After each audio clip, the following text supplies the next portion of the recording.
A message for my people. Nick Dad, baby. We the new label. Yeah. Come on. Yeah. Come on, son. Now this the black sheep sticking its home. I need a crib like I'm Gatsby. I need it. In hand, just understand my pockets that deep. with nothing to prove. I ain't got nothing to do. When they can't compete and I got nothing to lose. You see, they told me I'm the Year one that's 9 of Veterans Minimum. We are back, fucking back, baby. Give me fist. Oh my, yeah, I know. Let's go. I forgot. The studio looks dope. It is. New and improved. The Sirius XM studio here at the Wynn, Las Vegas. I'm your handsome host. Handsome. Look at that. I look good, bro, on the camera. Yeah, I no, look- it Jesus hits different. Christ, This yeah. studio hits different. I Yeah. almost feel like it's not a studio. Like, this isn't a podcast studio. This is like where you film CNN or something. You know, like I look like. Well, I was about to say Anderson Cooper. I look Chill, like relax, Tucker Carlson. Ooh, relax. Right now, you look like Brian Daboll, bro. bro, I look like I can fire up a New York Giants team. Yeah. All right, I bring that hate you so mic to a a little winning closer record. to you. I got you. We also do have Josh Williams in the building. Our dog, What's going on? Commanders Nation, host of the American Fan 365. There's a lot we got to get into.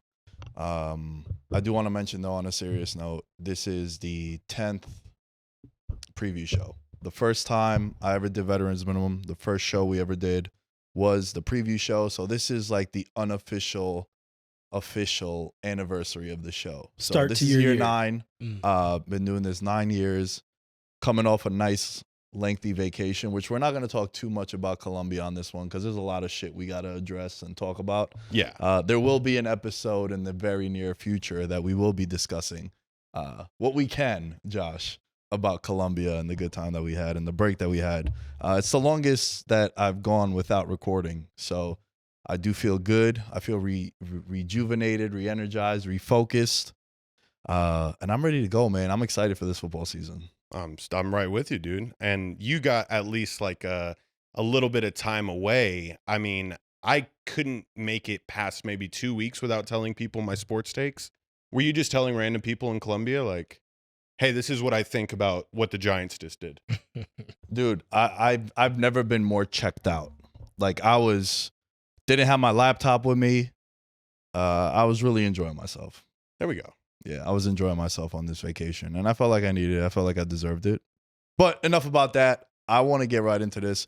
We're going to lead off with a division that's very close to home for both Josh and myself. We're going to start with the NFC East. NFC East. We're if this is the first time that you're listening to the show, you know that we take time to discuss every single team in the division, our thoughts. In some cases, our thoughts and prayers for some of the teams in the division. Lord. As Josh is shaking his head. Josh, what team do you want to start with? We can start with the Eagles. Eagles? We can start where it should be the top. Eagles, 10.5 win total. They are 13-1 to win the Super Bowl. They are right now the favorite to win this division.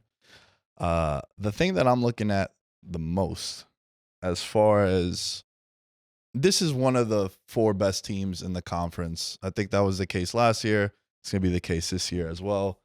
I'm worried about them replacing Jason Kelsey with sir. Jernigan, who was a guard last year.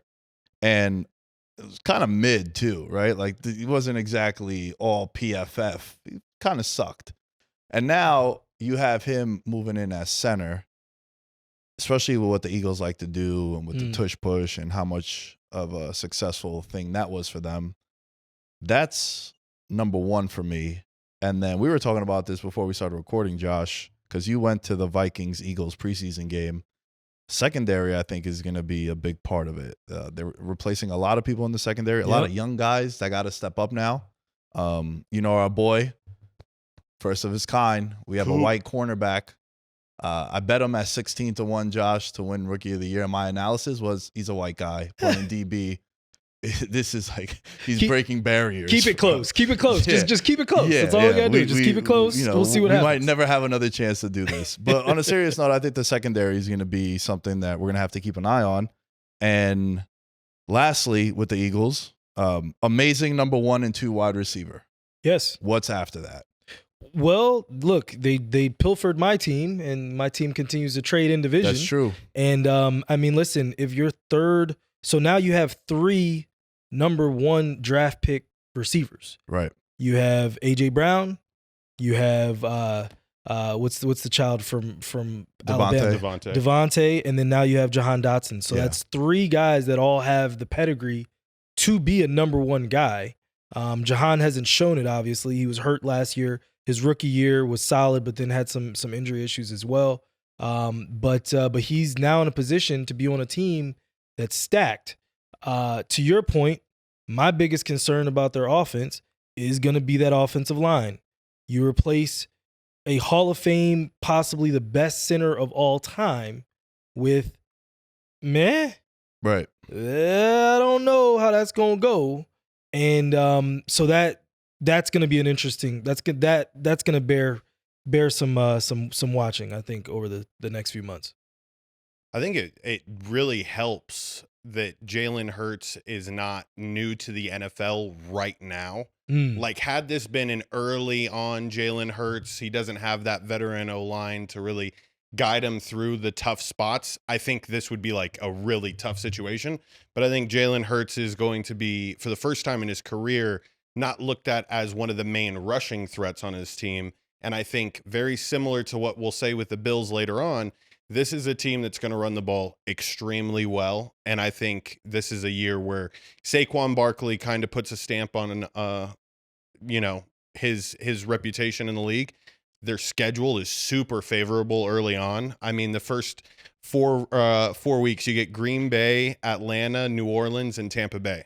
And then you get your bye week. So it's very, there's a pretty good chance that they come out of that bye week, win a couple more games, and they start off the season 8-0. And we're like, damn, the Eagles are legit.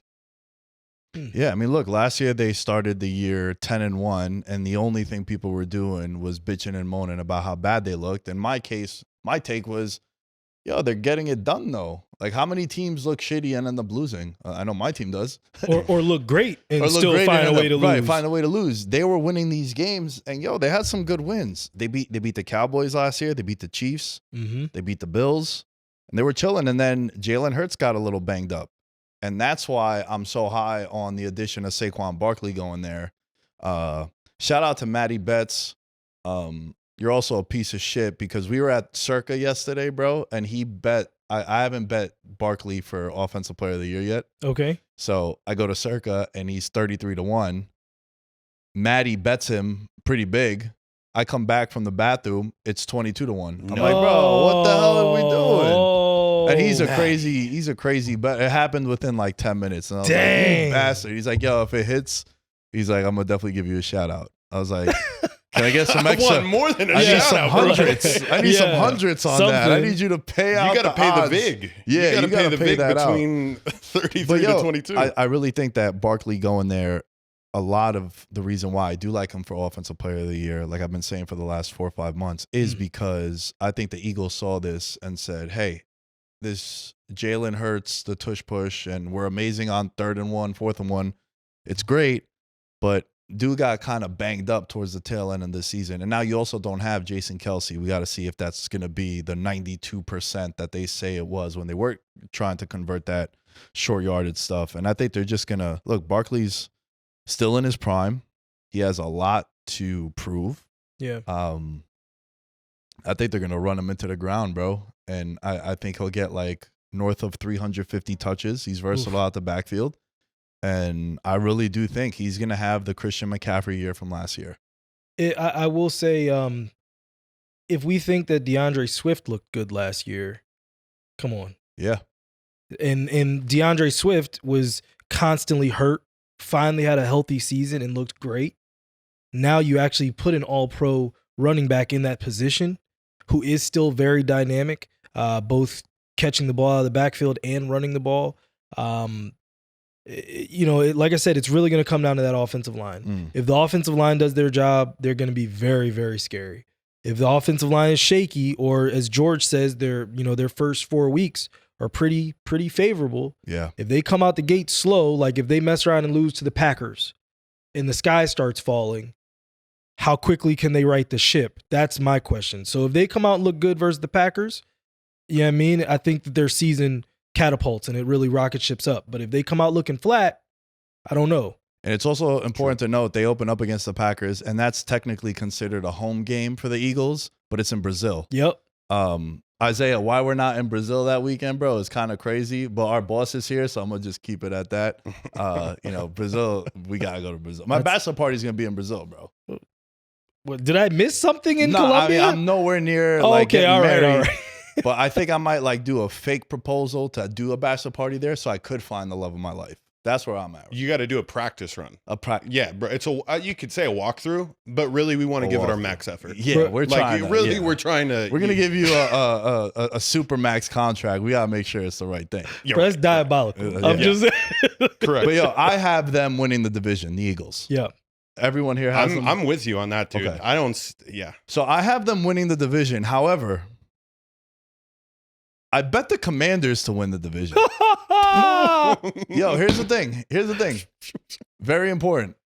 What I pick and think is going to happen and what I bet, oftentimes it's a very different thing, right? Okay. We talk about it in the fight game all the time, how I'll bet Dan Hooker against Gamrot when Dan Hooker is plus 350 because it's in Australia.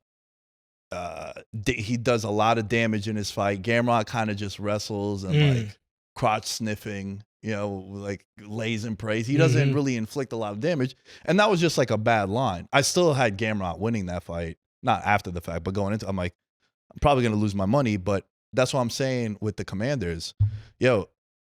19 of the last 21 seasons. This is like 93%, right? A team has went worst to first in the division. The thing I like the most about the Commanders last year was just a shitstorm from like head coach to Eric Bieniemy drama and the way they handled the quarterbacks and new ownership was just in town. Like it was kind of a fiasco. I love Daniels coming out. I thought he's very mature. He won the Heisman. He kind of has like RG3 swag to him, the way he carries himself and the way the players have already gravitated to him. Yeah. I love the unknown, right? Like if you're going to pick either the Giants or the Commanders, you kind of know what Daniel Jones is. I'd rather take a stab at them with the unknown. And the defense is going to be an issue because now you don't have all them first round picks on the defensive line that you were catering and loving. Secondary is a nightmare. Forbes, my friend back home, Josh, also ironically enough, he's a Commanders fan. He hates him. He's like, bro, he's horrible. Can't do this. But you have a new head coach, new coordinators, new quarterback. Yeah. I like the head coach. Dan Quinn's been a head coach before and been pretty successful. His scheme might help the defense improve just a little bit. Yeah. Listen, man, plus 900 to win the division. It's a number that's done me well in the past, bro. Plus 900. I had the Jaguars a couple years ago, plus 900. I had Tampa Bay many years back. Like it's a good number, and I think that's a number that I'm gonna bet on. 6.5 win total. I think they go over, and I think Terry McLaurin is the best wide receiver in football. No one talks about. So we're doing this, okay? So yeah, I mean, listen, for me. It really comes down to, does DQ have the pieces on defense?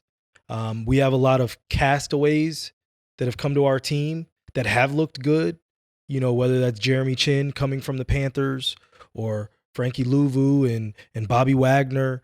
Like we've added some people. Are they enough to effectively run his scheme? Defensively in the preseason looked good. We've looked really good, actually. And so that part of it, even though, Forbes, obviously, they just have to figure out a way to scheme him up to get him to the point where he feels comfortable, because he does play the ball well and does, that is his superpower to get return touchdowns. Offensively, we gonna see. It all depends on how much we can protect Jaden Daniels. He getting, I think the number was 1.9 seconds or 1.8 seconds. The ball was getting out of his hands. He was the fastest quarterback release time in the preseason out of all quarterbacks measured. So he's getting the ball out, and that's going to help protect him and protect that offensive line. I'm excited. It's really just keeping him healthy, keeping him, getting out of bounds, getting him down. And we'll see. Do I think we're going to win the division? No, Nick. I don't think we're going to win the division, but plus 900 is a good number. And weirder things have happened. Injuries happen in the NFL. Yeah, I mean, Philly could get hit with the injury bug this year. Who's to say? Saquon Barkley has always been an injury-prone running back, and if you're talking about 300-plus touches, that's dangerous for him. Totally. So, you know what I mean? So what then? Anything can happen. So we'll see. I'm excited. Yeah, Go ahead, George. I think Jaden Daniels being with Cliff Kingsbury in year one gives me remnants of like what happened with Kyler Murray early on with the Cardinals. Yeah. And it was like just immediate success, but you didn't know why, but it was just because he's different, right? And I think Jaden Daniels' build, I mean, you see it in the NFL. If I was to make like a comp in the way that I think he plays, I think it's a little Lamar Jackson-esque. And I think it just bodes really well for a young quarterback. I think every year in the league, and I didn't have a stat or percentage to back this up, but just based off of memory, every year there is a rookie quarterback that overexceeds expectations. Yeah. I think he is this rookie quarterback that will overexceed expectations. I think they improved drastically from last year, but they do not come anywhere close to making the playoffs. I think there is going to be some real struggle points for him, just because, like how you said, the offensive line is really their weakest spot, and the secondary is not the greatest. So I think 7-10 for the Commanders here. Yeah. Okay. Yeah, I got them at 10-7, man. Yeah, I got them at 10-7. Sorry, 9-8. I got them at 9-8. There's another team in the division that. So you got the whole division as a down year in the division then, or beating each other up. There's one team I have pretty bad in the division, and it's my team. Yeah, we'll get there. So I think that's the team we'll that's get gonna there. get beat up. It's interesting, man, because a lot of people, I'm higher on their teams than they are of theirs. Like, I love the Jets this year. All my Jet fans friend are like, yo, Jets are gonna jet. Right? Commanders, my commander friend Josh, and then you. He's like, bro, I don't see it. And then like I have people telling me that the Giants are gonna be good, and I'm like, I don't see it. So it's a weird dynamic.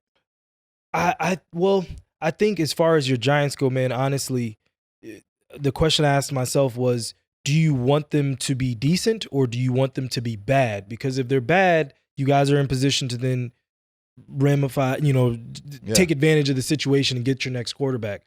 If they're decent, now you're going to be picking down around 9, 10, 11, and it really doesn't do you much good. And you're just going to stay where you've been at. Yeah, you're stuck. So it's like you'd almost rather they be just god awful, but in being god awful, who do you lose? Because you guys have some veterans that are up for new contracts that are very solid, and it's like, do you let them? Are they going to buy into a new quarterback, potentially now a new coach? Because now Dayball, that's 2 bad years on the heels of a great one. I don't know. Yeah, the thing that upsets me the most about the Giants is what happened last year. Is, to your point, right? Do you want to just stay picking 10-17 every year because you win 6 games? Cool, if that's what you want. Yeah. Oh, if it's Halloween and my team is 1-7, I want you to finish the year 2-15. That's how I am, right? So when everyone was hype about Tommy DeVito and we won 3 games and we beat the Packers on primetime because we haven't won a game in primetime since Eli Manning, enjoy this now. Now enjoy this, because then those same people were like, "Yo, we should trade up to 3 to get Drake May or to 2 to get Daniels." It's like, no. You like that 3-game winning streak, right? Now this is what you asked for. Now you have to enjoy it. Because we don't have the assets. We're not the Niners who gave up a shitload of stuff for Trey Lance, and people have forgot about it. Doesn't matter. Yeah, because the team is loaded. They're successful. They found a quarterback that they're paying punter money. So no one remembers the Trey Lance thing. You know how bad, bro, we haven't gotten to them yet, but there's a lot of pressure on Bryce Young and the Panthers this year, bro. Oh, yeah. Especially we'll how get there. Caleb Williams looks, bro, and like the hype around him. It's like, bro, you look at all the shit they gave up for him, And we'll get there. right. So, and that's what I'm saying. Yeah. If my team sucks, which I do think the Giants are not a good team. Offensive line, Evan Neal has been a nightmare. He was a top 7 pick. Yeah. Right. They got him and Thibodeau. He's been a nightmare. Andrew Thomas last year battling injuries after they paid him. He had a pretty bad year. Secondary, a lot of questions, a lot of young guys in the secondary. I think the team is just mid, like below mid, honestly. They plus 400 to be the worst team in the league. I think that's definitely in play. Daniel Jones last year, it's like, bro, at some point, it got to be you also. And I know he got hurt last year, and everyone gives him a pass with the offensive line. Yeah, the offensive line has been bad. But, hey, the offensive line's been bad since, 2011. Yeah. This is another thing that drives me crazy. It's like, yo, how's your team been bad at this one thing for so long? And I just think right now, I like showing the GM, but Hard Knocks was rough for the boy. The perception of him, it's like they were making fun of him and shit, how he handled the Saquon Barkley thing, and just everything that was going on. So for me, I think the New York Giants are a 3-14 team. Wow. I don't think they're very good. Their win total is 6.5. For them to win the division, it's 14-1. The neighbors highlights look amazing, but yo, you know what? If you have a shit quarterback, I don't like you as much. And that's kind of where I'm at with the Giants. I think it's a lot of question marks. I think they're paying a lot of positions that don't really impact the football. Okereke, the linebacker, amazing. He's great. Bobby's great. Very good. But like every good team don't really pay their linebackers and running backs. And the Giants were doing both last year, right? So it's just a lot of things. And like the more I look into it, like Thibodeau is a big year for Thibodeau. If we talk about like Hutchinson, right? Mm-hmm. And all these premier pass rushers, year 3 is like you take the leap. Wide receiver and pass rusher, year 3, you enter that fucking all-pro 15+ sacks year. With quarterbacks, it's like year 2 is the boom. And for Tibbs, I think it's just a big name. He's a big personality. But I don't think the production is there. You don't think he's been he loves playing against the Redskins, I'll tell you that. Yeah. He'll look great. He'll have strip, sack, fumble, touchdown, everything. Used to it, bro. You get to see the same tackle twice. You can look good the second time. You know what I mean? Yeah. But you nailed it, dude. I think the defensive line is the only solid part of that team, and it's like one of the trends that I saw from a lot of the teams last year is like a good defense can mask the smelly shit of a really bad offense. However, I don't think their secondary is near the level that like the Jets were comparable of. And they were a prime example of a team that was, really good at defense and horrible at offense. Same thing here. And I mean, do you think they get a win before like the bye week? I mean, they got to beat the Vikings week 1. And then after that, it's a gauntlet, dude. They do play well against the Commanders. Mm-hmm. Like they just always I got them penciled well. in for that win. That's and then the one then they go at Cleveland, home Dallas, who they've lost to I think 29 times in a row. I'm exaggerating, but it's not you're super exaggerating. It's not that off. It's like 5 or 6. Then at Seattle, then play home Bengals, home Eagles, at Pittsburgh. Yeah, it's rough. Yeah, it's rough. So I'm just not that high on them. No, I'm 4-13. They're the bottom of the division for me. I'm ready to talk about the potential defending champions of the division. Yeah, Dallas. Yeah. Okay. Lead us off. Their win total 9.5. They're plus 175 to win the NFC East. To make the playoffs, they're a minus 240. Plus 185 to miss the playoffs. Like I said, 9.5. Juice to the over, minus 140-ish. Mm-hmm. Right there, consensus, which is kind of obvious. Popular team, they're going to do that. 18-1 to win the Super Bowl. I agree with you. Regular season, September to January 1st, they are an awesome team. And this is year 4 of me saying this. Until proven otherwise, they ain't shit in the playoffs. And last year could go down as one of the worst losses that they've ever had. Oh, easily. They're at home as the 2 seed. No 7 seed has ever won a wild card game since they went to 7. And the game's over 4 minutes in. Like, it's a wrap, bro. So that that loss could end up being really, really bad. You also had the McCarthy against his old team. So I know you wanted to discuss him. I just wanted to put that out there before we started. No, I think it kind of firmly plants this in my mind that they will be extremely competitive in the division. I don't think that they overtake the Eagles. But their schedule early on, leading up to their bye week, week 7, is pretty favorable. At Cleveland, week 1 is tough, but then they get home Saints, home Baltimore, at Giants, at Steelers, and then the Lions. So I think in that stretch, there's a possibility for them to go 5-2 there. The thing I'm most impressed with them from this offseason was not necessarily jumping at this CD Lamb contract.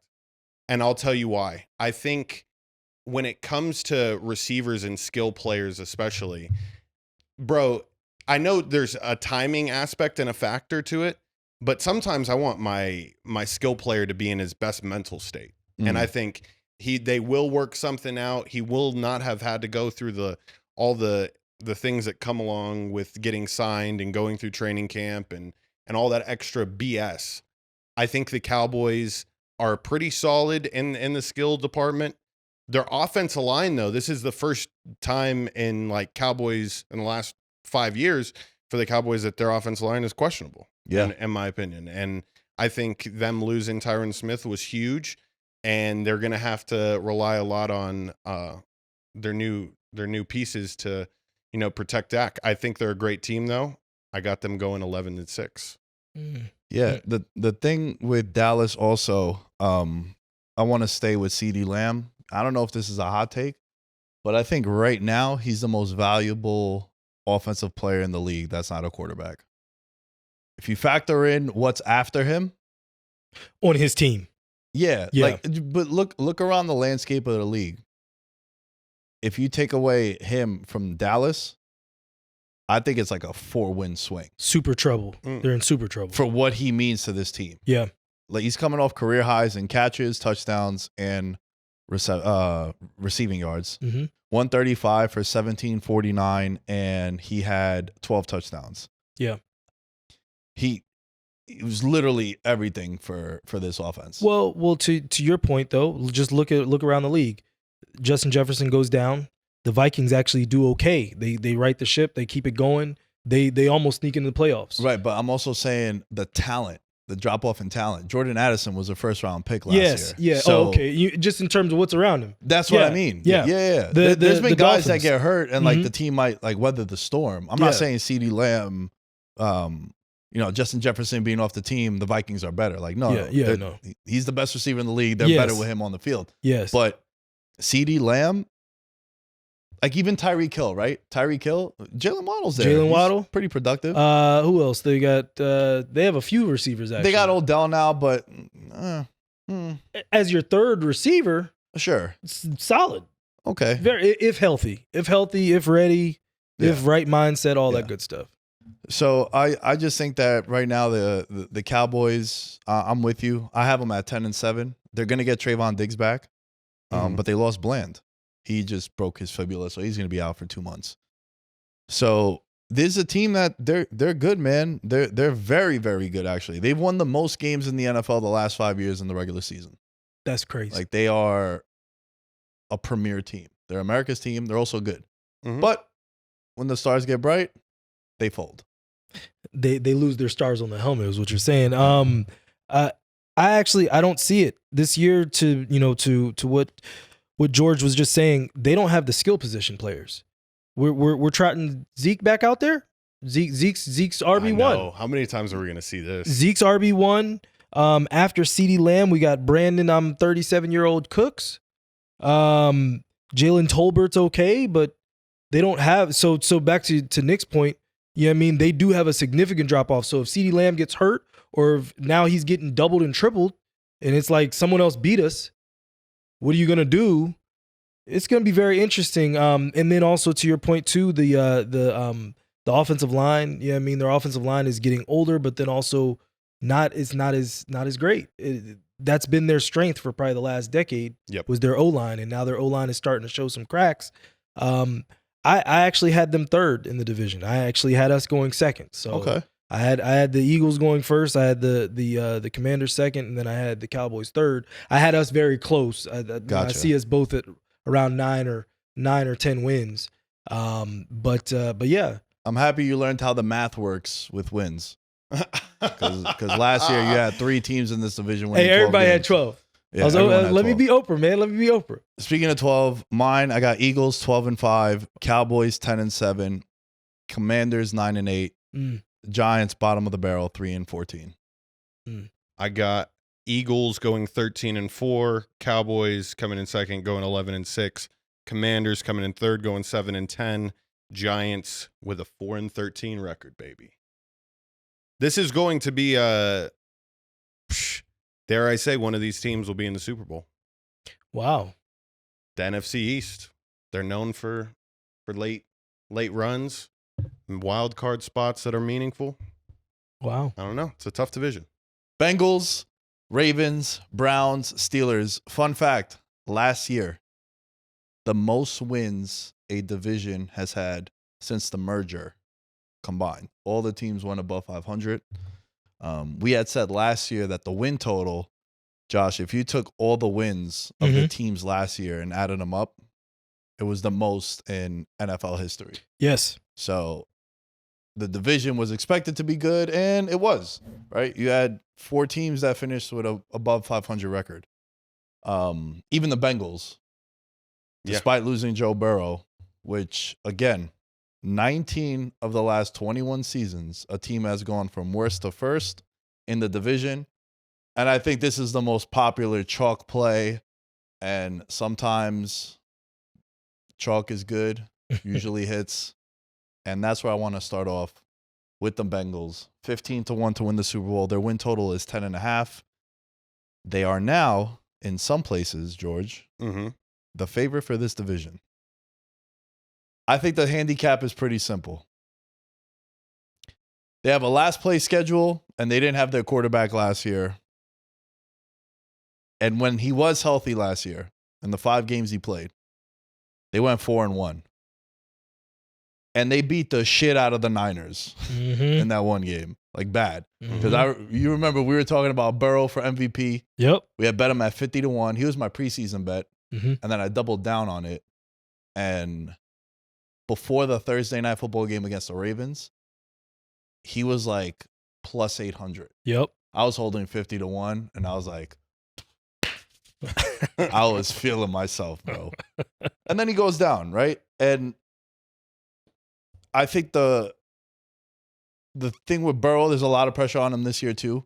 I think this core, this is the last season that they could keep everyone together. Higgins is coming back, but I feel like reluctantly. He's kind of like, this is how they feel about me. Yeah. All right, bet. Watch this offseason. I'm out because you're not gonna be able to pay me. The expected contract for Jamar Chase is 4 for $180, which I like it though. It's gross, but he deserves it. It's going to the right guy. He deserves it.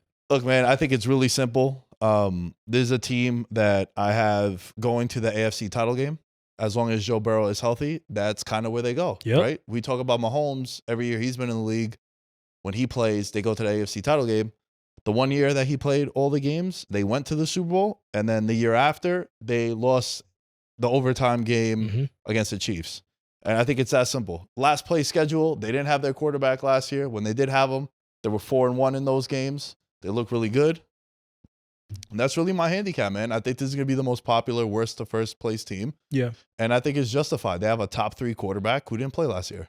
And remember too, even in those 4, when they went 4-1 in those 5, he still wasn't great. He wasn't really healthy. That calf was never really right the whole year. And then when he got hurt for real, it was, he could have come back. Remember, he was still, they were talking about, oh, well, we make the playoffs, Joe might still come back. That was still out there in the air. But you're 100%, you know what I mean? I think the only real pushback I have is just no Joe Mixon. Joe Mixon's gone now. What does that change in the attitude of their team? But this team believes they can win. And more than anything else, I would say that's the most important element. They've proven to themselves they can win. Their fans believe they can win. If Joe Burrow's healthy, they're gonna be in the fight. Simple as that. Yeah, no, even though he hasn't won an MVP award, I would still say going into the season, Joe Burrow is the best quarterback in this division. And I'm telling you that this year is going to be let me prove it to you year. I think he did rush back last year because of that whole contract incentive. And so he got the big contract. Oh, shit, I got to perform for the people. He was rushed back. Not a good move. Obviously, Bengals fans, you live and you learn. It's perfectly set up for them to go crazy here. I think they lost a big piece in DJ Reader off that defense. I remember Nick putting me on a DJ Reader in one of the first shows that we ever did together. And now he's gone, but that defensive line is still comparable. Trey Hendrickson is a very good defensive end, and same with Sam Hubbard. So when you have Joe Burrow as your quarterback, he gives the team the confidence needed to perform extremely well. I have them winning the division because of it. And honestly, there's one note that I made, they always leave space for those flex games, like week 18. It will be prime time, them at the Steelers, and I think Joe Burrow puts down the Steelers, ends their playoff chances on primetime television. Okay. Mm-hmm. I don't feel as upset that they lost Joe Mixon as you do. They got Zach Moss.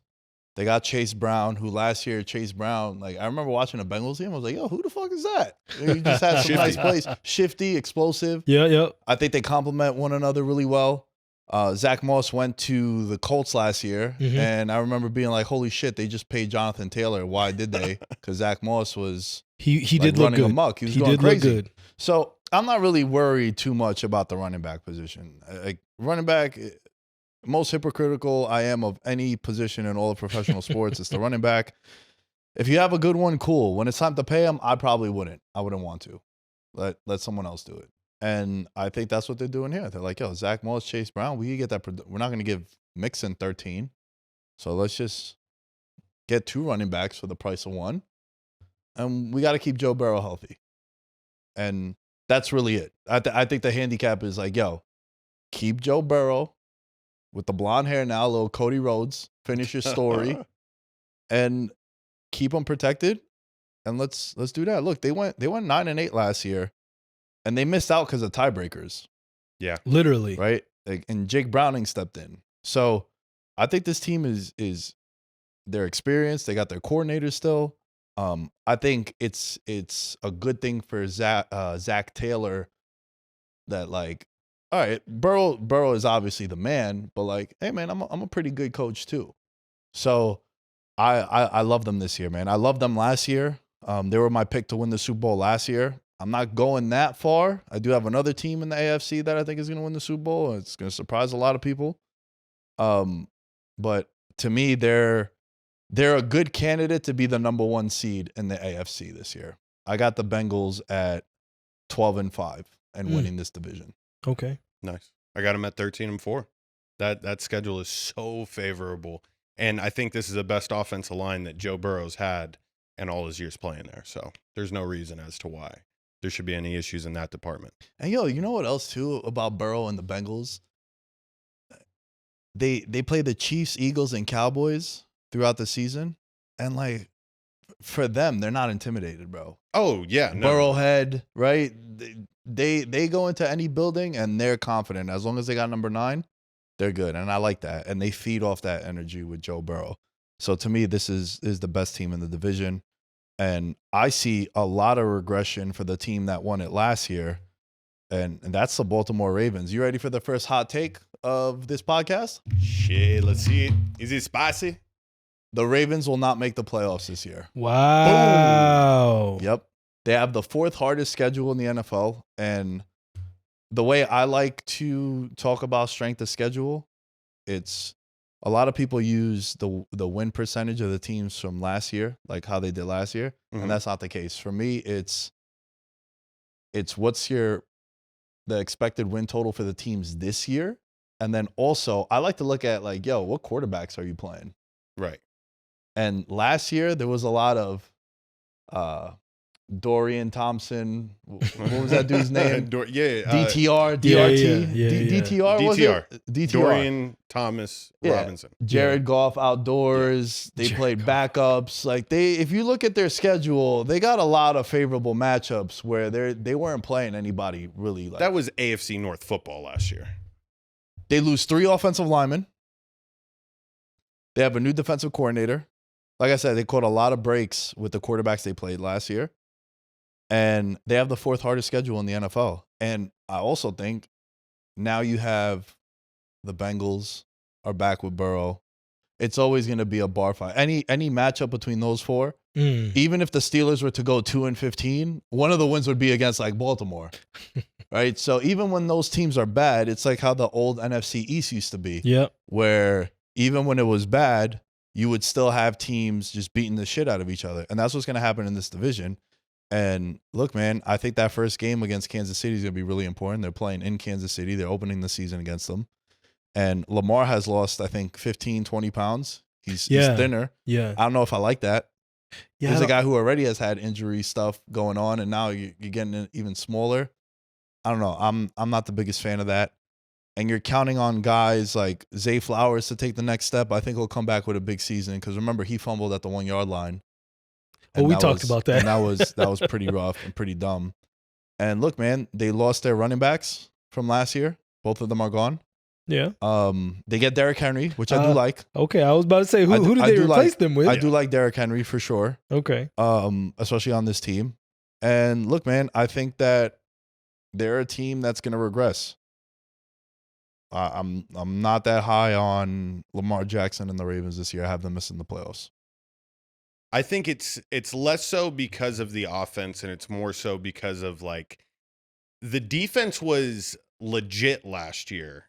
But can you replicate that when you're losing key pieces at the defensive line? I don't see anybody on there aside from Roquan Smith, Marlon Humphreys, and Kyle Hamilton that really like make you scared of that defense. And that was one of the best features about that Ravens defense late in the year last year is that they were able to key on a lot of big plays. I think Kyle Hamilton's still going to have a big year this year, but I think the Ravens and along with the Bengals in this division are going to find extreme success.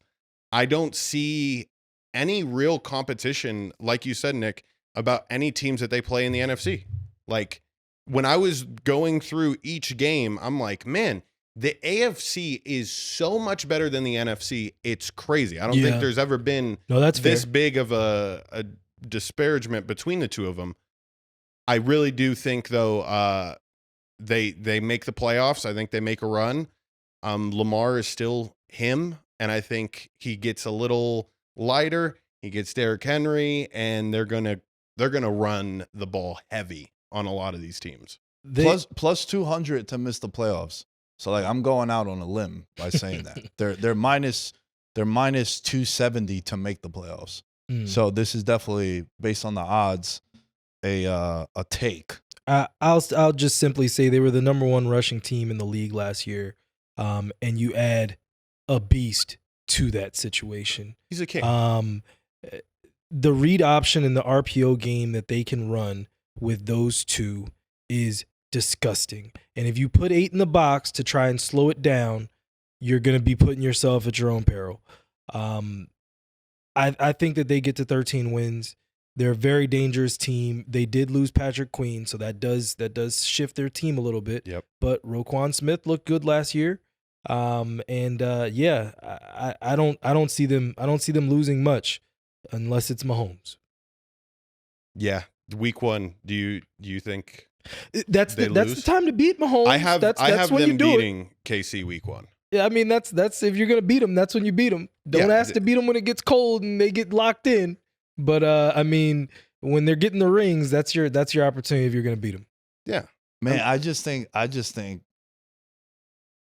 he's still young, Lamar.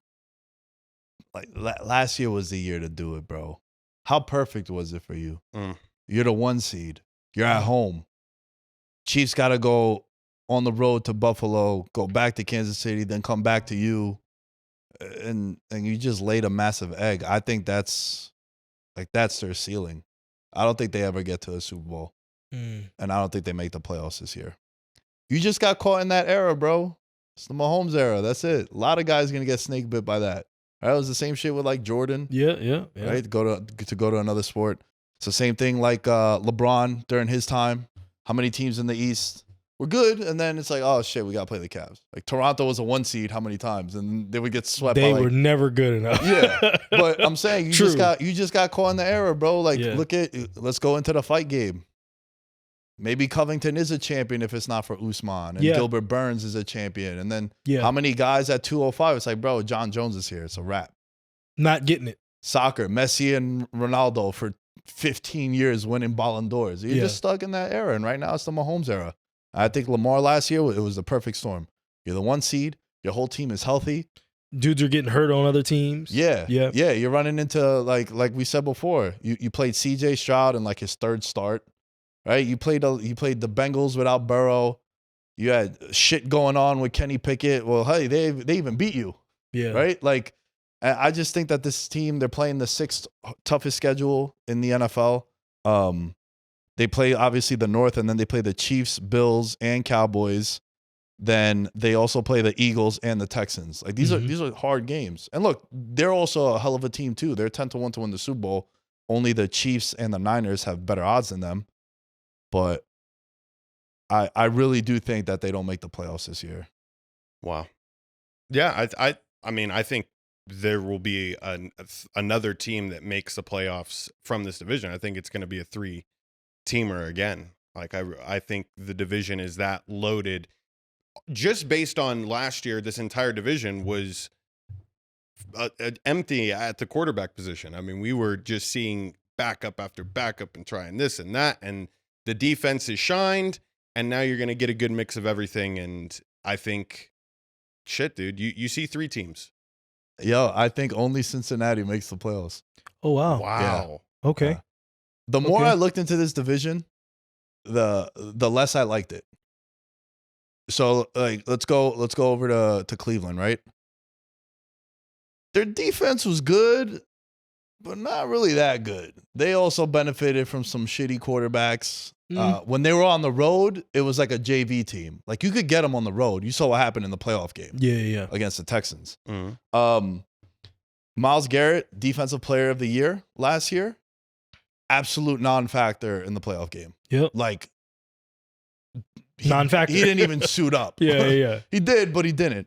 Yeah. And look, their schedule coming out the gates could say a lot, because they open up against Dallas, and the schedule is pretty favorable. They could be like 5-0, and this take could age horribly.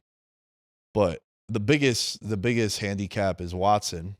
Yeah. It's like, bro, honestly, if you go back and listen to Veterans Minimum back in like 2018, 2019, I would say it's Mahomes and then him, the guys I would give a blank check to and build a franchise around.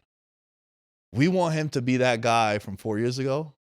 Not that guy. How different was your life 4 years ago? How about this? How different was the world 4 years ago?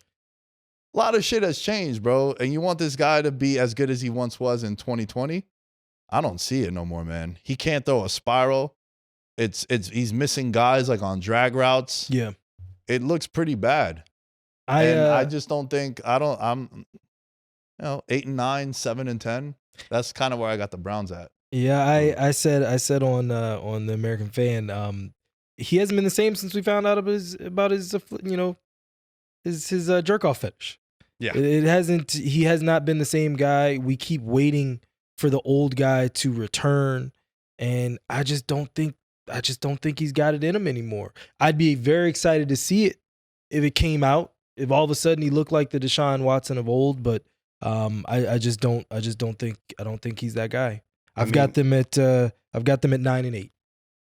Yeah, this is a middle of the pack team without a doubt. Deshaun Watson, literally all you had to do was be good at football.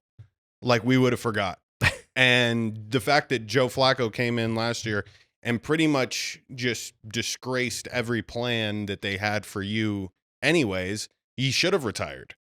I think Jameis Winston would be a comparable starter on this team at some point in time throughout the season. their schedule to me, like you said, Nick, early on, it's like favorable, but like late in the year, I have them literally losing the last 6 games of the season.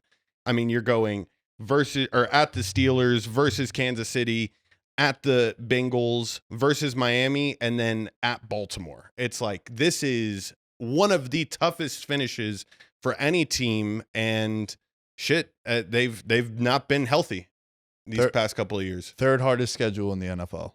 Yep. Based off expected win totals this year for teams. And look, man, if there was a conversation about Joe Flacco maybe being the guy that they should turn to, I feel like it's hard for you to go back, bro. Like, if you're Watson, it was like when Nick Foles won the Super Bowl with the Eagles, you couldn't go to Carson Wentz, bro. It was going to be impossible.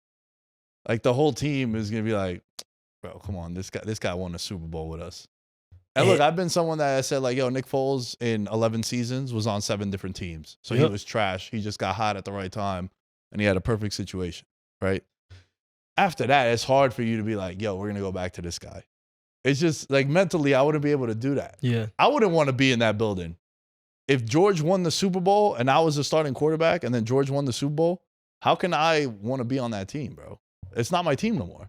Listen, I feel like the only team that really has done it, they did it and did it the right way, and they got 20 plus years out of it with the Patriots. You know what I mean? Most of the time they do go back. Yeah, but they never went back. Huh? They didn't go back. That's what I'm saying. They're they're one of the only teams. Most of the time, like what you said, Nick Foles. Yeah. Carson Wentz gets the team back. Yeah.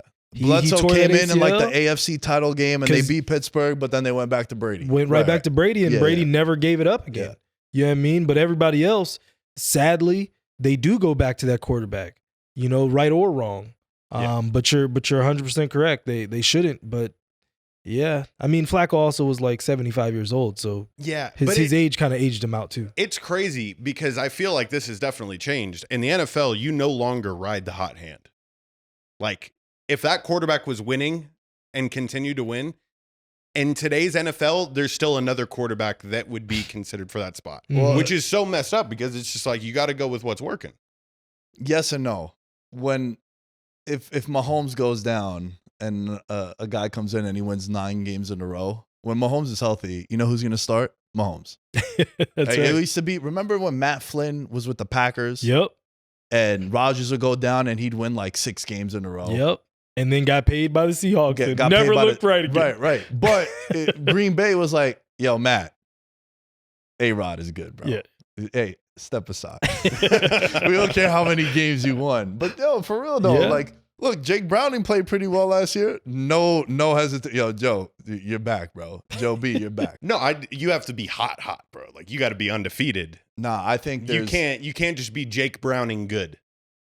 Sure. But I also think, like, if there's echelons. Yeah. All right, so if Tommy DeVito ended up going crazy and they won 8 games in a row like that, because it's Daniel Jones and he sucks. Yeah. In comparison, we're saying in comparison to other professional athletes, before people are like, yo, you guys just do podcasts, they're better athletes than you. I don't know. I could throw a 20-yard out. I'm a stud, right? So we do need to put that out there. But also, not the 20-yard out. 20-yard out. It's a combine throw, bro. I know. That's a hard throw. I know.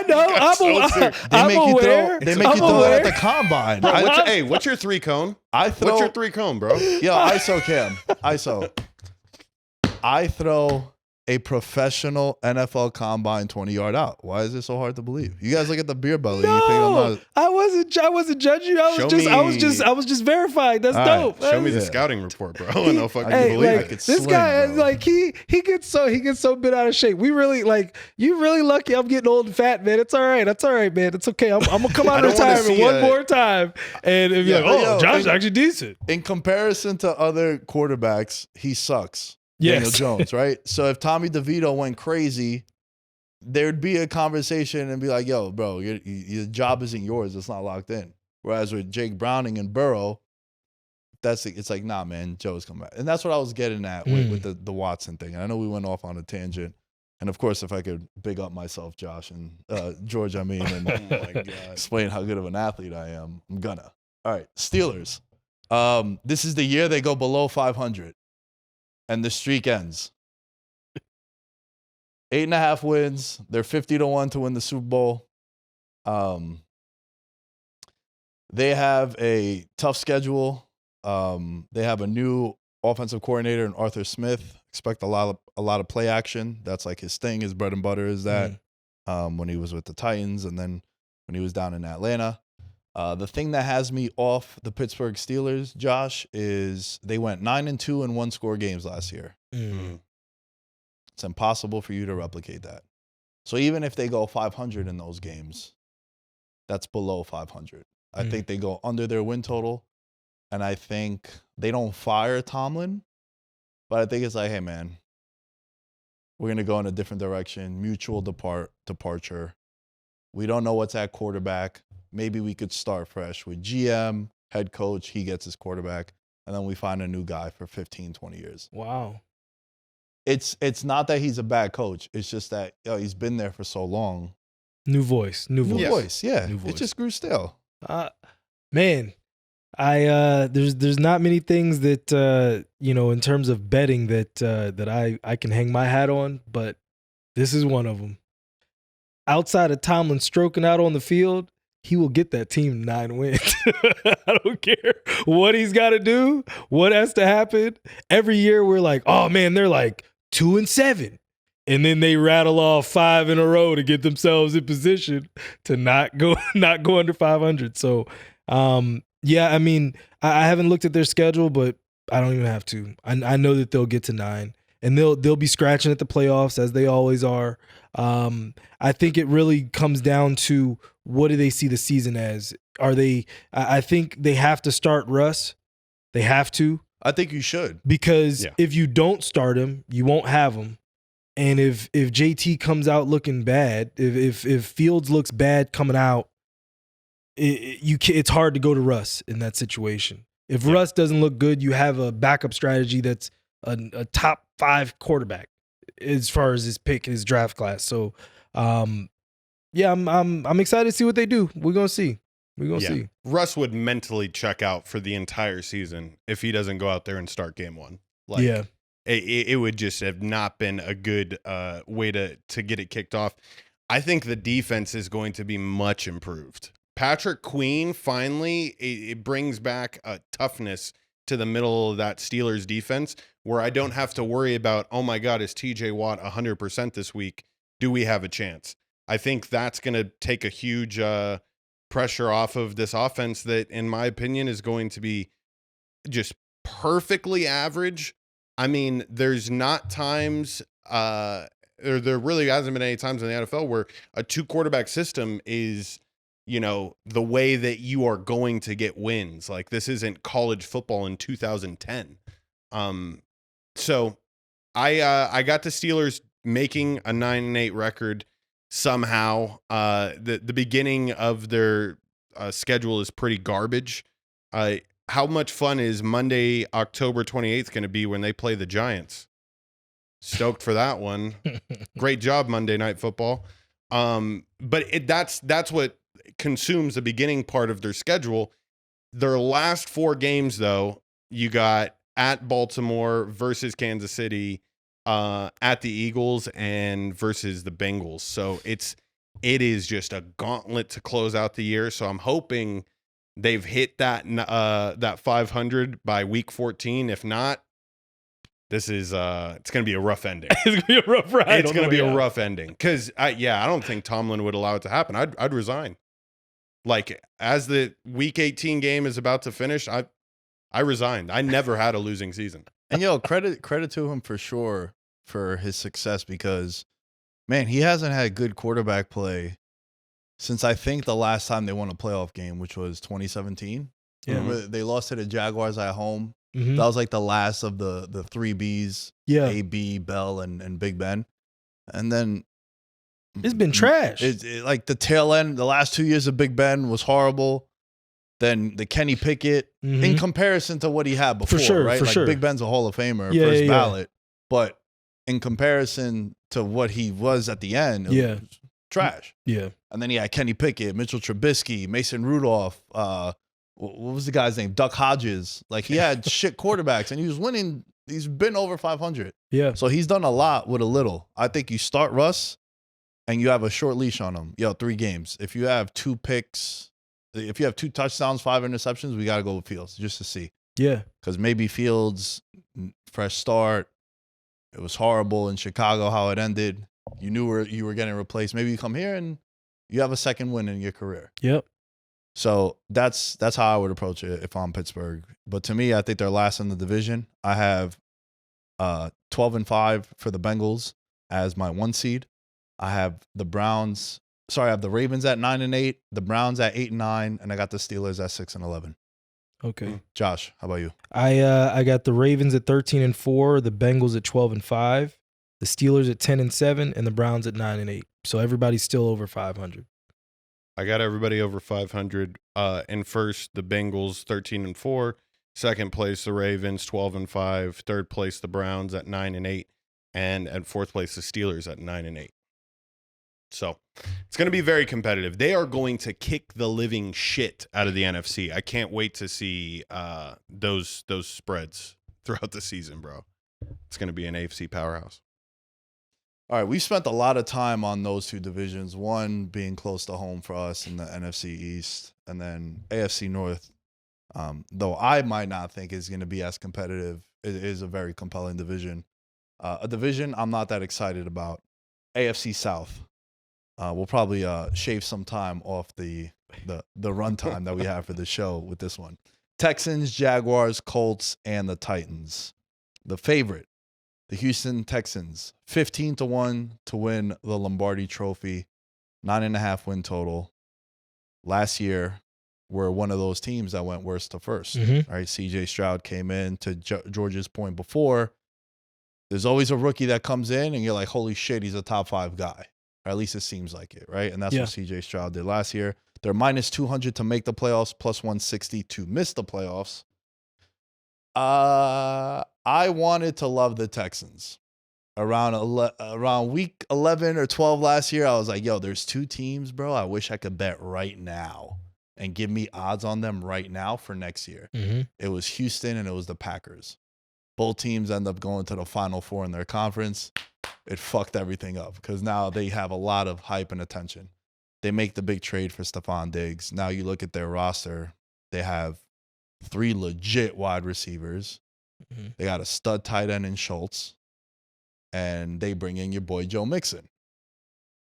And, of course, they got C.J. Stroud, right?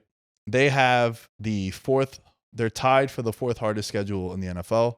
They will play the Jets, Lions, Cowboys, Dolphins, Chiefs, Ravens consecutively. Shut up. With really? a bye week in between, yeah. I didn't know that. And they have like two division games in between the Dolphins and the Chiefs. And then they also play the Bills in week 5. Let's not forget, bro, there's something about this division. I'm not picking them to win the division. They barely beat Gardner Minshew and the Colts on the last day of the regular season to get in. And to me, they're a stay away. I rather not fall for the trap. I think they're they're the boner team this offseason. Yep. He went from 40-1 odds to now plus 900 to win MVP. That's C.J. Stroud. And look, the division is trash-ish. Yeah, trash-ish. I like adjacent. That one. That's a Trash good one. adjacent for sure. Trash adjacent. Yeah. They're not the 4th best team in the AFC and in the odds wise. So I'm fading the Texans. I don't have them making the playoffs. I have them going 9-8. And they are not a playoff team for me. George, thoughts? Man, we've been like pretty on the nose here with the way that we think these things are going to shake out. I think they are a 9-8 team because of all the difficulty aligning in their schedule. Let's talk about Stephon Diggs.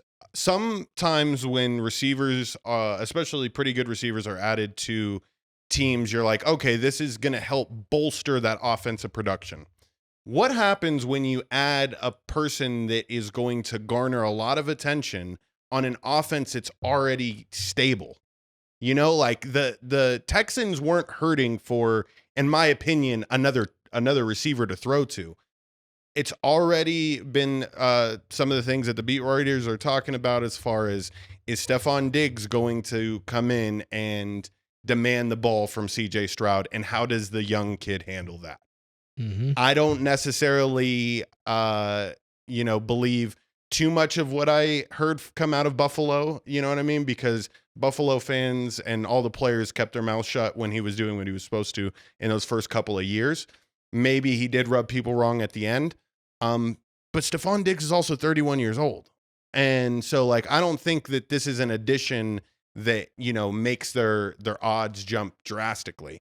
Their defense is going to be insanely good. I really think this is the type of year that if Will Anderson, comes out and is at TJ Watt levels of playing D end, he can really cement himself in that upper tier of edge rushers. They definitely got a huge addition with Danielle Hunter, but my biggest concern is they have an embarrassment of riches. It's a good problem to have, but at the same time, sophomore year, there's more tape out on CJ Stroud. I'm expecting them to go 9-8 at max, but to be honest, I think they're a 7-10 type of team. And also you got to remember, last year they benefited from a last place schedule, surprising everybody. Exactly. Now you're playing the big Chiefs dogs and the Ravens and the Bills and these teams that we mentioned. Yeah. And now it's like, it's not just the Texans. Oh, damn, we're down, right? Like they beat the Bengals last year too. Mm-hmm. And I'm pretty sure Joe Burrow was the quarterback for that one too. too. Yep. So yeah, they call people by surprise. And to me, the team that I like is the team that we loved last year around this time. It's Jacksonville. Do you feel the same way? Is that why you're smirking? Tell me about the Jaguars. Yeah, so quickly, I'm not as down on them as both of you guys we didn't are. even give you a chance. It's okay. It's all right. Yeah, I'm gonna go quick. I've got the Jags and the Texans both at 11-6, but I have the Jags winning the tiebreaker. Okay. I have them kind of popping back up.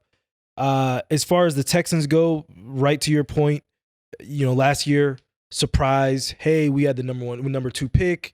You acquired all this youth and all this talent. D'Amico Ryans was brand new. But at the same time, you've got to play the big dogs this year. I think that they will be competitive, but I don't think that they're taking that next step. Stephon Diggs did not look good last year. Now in a situation now he's playing inside. It's not cold. We'll see if that helps rejuvenate him. But yeah, I don't have them winning the division. But I do have them still being a viable threat. The Jaguars have a win total of 8.5. They're 45-1 to win the Super Bowl. And I think this team, of any team that we're going to break down, recency bias is a motherfucker. With the combination of the one team in their division that everyone's on, and now them that everyone is off. Bro, they were 8-3 last year. Yep. Until this guy ruined it. Put him on the thumbnail, and I had a video to get like 180,000 views being like, yo, how come no one respects the Jaguars, bro? They're 8-3. And then they lost by 4 touchdowns to the Niners. I think I put them in circa too. They were like a 3-point underdog. This shit was awful. It was one of the worst takes of all time. But dude, they were 8-3, and then Trevor Lawrence got a little banged up and everything just spiraled out of control. And the entire perception of this division changes if that don't happen. And they won 2 games in their last 10 weeks. And it's because he got hurt. The same thing we said about Burrow, right? Yeah. Like, the handicap for the Bengals, it's simple. They didn't have their quarterback last year. They'll have him this year, and they're playing the last place schedule. So sometimes it's that simple. Yeah. And I think the Jaguars, it's the recency bias, right? We loved them last year. They're coming off that monster win, the comeback, and then they played the Chiefs tight in the divisional round. Yep. And then shit just spiraled. I think that's the team to bet in the division. You can get them at plus 280 to win the South. Don't bet them to make the playoffs, because if they're going to make the playoffs, I think they have to win the division. It's the same concept I said a couple years back when we gave them out at 9-1 as opposed to plus 350 to win to make the playoffs. You're like, yo, they're not going to have 2 teams in the division make the playoffs. It was so bad. And that's kind of where I'm at, man. I think they addressed a couple things in the offseason. I wish they would have kept Calvin Ridley, but they got Gabe Davis. I don't think Calvin Ridley produced as much as we thought he would, though. That's I think fair. it was just a perception thing. And we also, thought Calvin Ridley was supposed to pop and they off. drafted Brian Thomas out of LSU. Yeah. Who, if you know anything about LSU wide receivers, dude's probably going to have a spot on your fantasy team by next year. Right? Like, and they a just picture on a yacht in the next 6 months. Come on, man. Why'd you have to do that? Because you had to go there. Oh, they It do hurts. It's a sensitive subject. All right? Timberlands in Miami. What's more New York than that? I got the Jaguars at 10-7, and I think they win the division. And I think, Trevor, you said it before about Joe Burrow getting paid last year, and he didn't want to let his teammates down. You know who's the richest quarterback in the league right now? Old Sunshine in Jacksonville. Yeah. So you gotta, now there's expectations. So I'm on them bouncing back. And you know what? If they don't bounce back and he don't play well, you're now not that guy that we thought you were. Yeah. You're like, our perception of you is just gonna lessen, and you're in that like Kyler Murray territory. Yeah, that's a good one. Like, you're around there. Mm-hmm. Yeah. You're like in the teens. Yeah. You're not a top 5 to 10 guy. Great quarterback, overpaid. Yep. Yeah. For sure. Colts, George. Thoughts? Thoughts on our Colts here? Well, Whoa, what do you mean R? I don't know about the R. Well, I mean, I don't know. I'm just saying that maybe there's a Colts fan out there and they're like, dude, my man. You all right? So up front, you guys are going to be kick ass again. Like, their offensive line and their defensive line represent what the NFL needs to win games. Like, you got to have stability up there. But now you have to also look at who your quarterback is. And when you're relying on Anthony Richardson's 3-game highlight tape, you are, kind of handcuffed. So I'm not expecting much out of Anthony Richardson. I mean, you got Joe Flacco in there, and then you could possibly even see Sam Ehlinger. I think you will see all 3 this year for the Colts. You know how much I hate Flacco being the backup there? How much? It makes no sense. Like, the play style. Yeah. If I have a running quarterback, I want a running backup quarterback. Yes. Yeah. Remember when Flacco was the starter and then Lamar came in and then everyone was like, yo, the offense Can't was go in back. shambles. Can't go back. Yeah, but the offense was in shambles because we built it for a dude that runs a 9.8 40 as opposed to Lamar Jackson. And the whole offense changed. So it's like having a pocket passer to now you have a scrambler. Mm-hmm. It's probably different philosophy. Different team. And remember, the second it was Lamar's team, who did they bring in? RG3. And then that was his backup. That was perfect. You know what I'm saying? Yeah. So, and same thing with my Commanders right now. Jaden Daniels has Marcus Mariota behind him. Yeah. So it's like you want at least that second guy to be similar to the main guy. 100%. No, that's 100% right on the money. So, yeah, I just wanted to mention I mean, that the about only Flacco. reason they did that is because they're like, man, what if we're like the Browns next year and we need a little Flacco magic? And I get what you're saying, but offensive coordinators have different playbooks for each quarterback. Like, I mean, you're talking about a playbook that is 200 pages deep.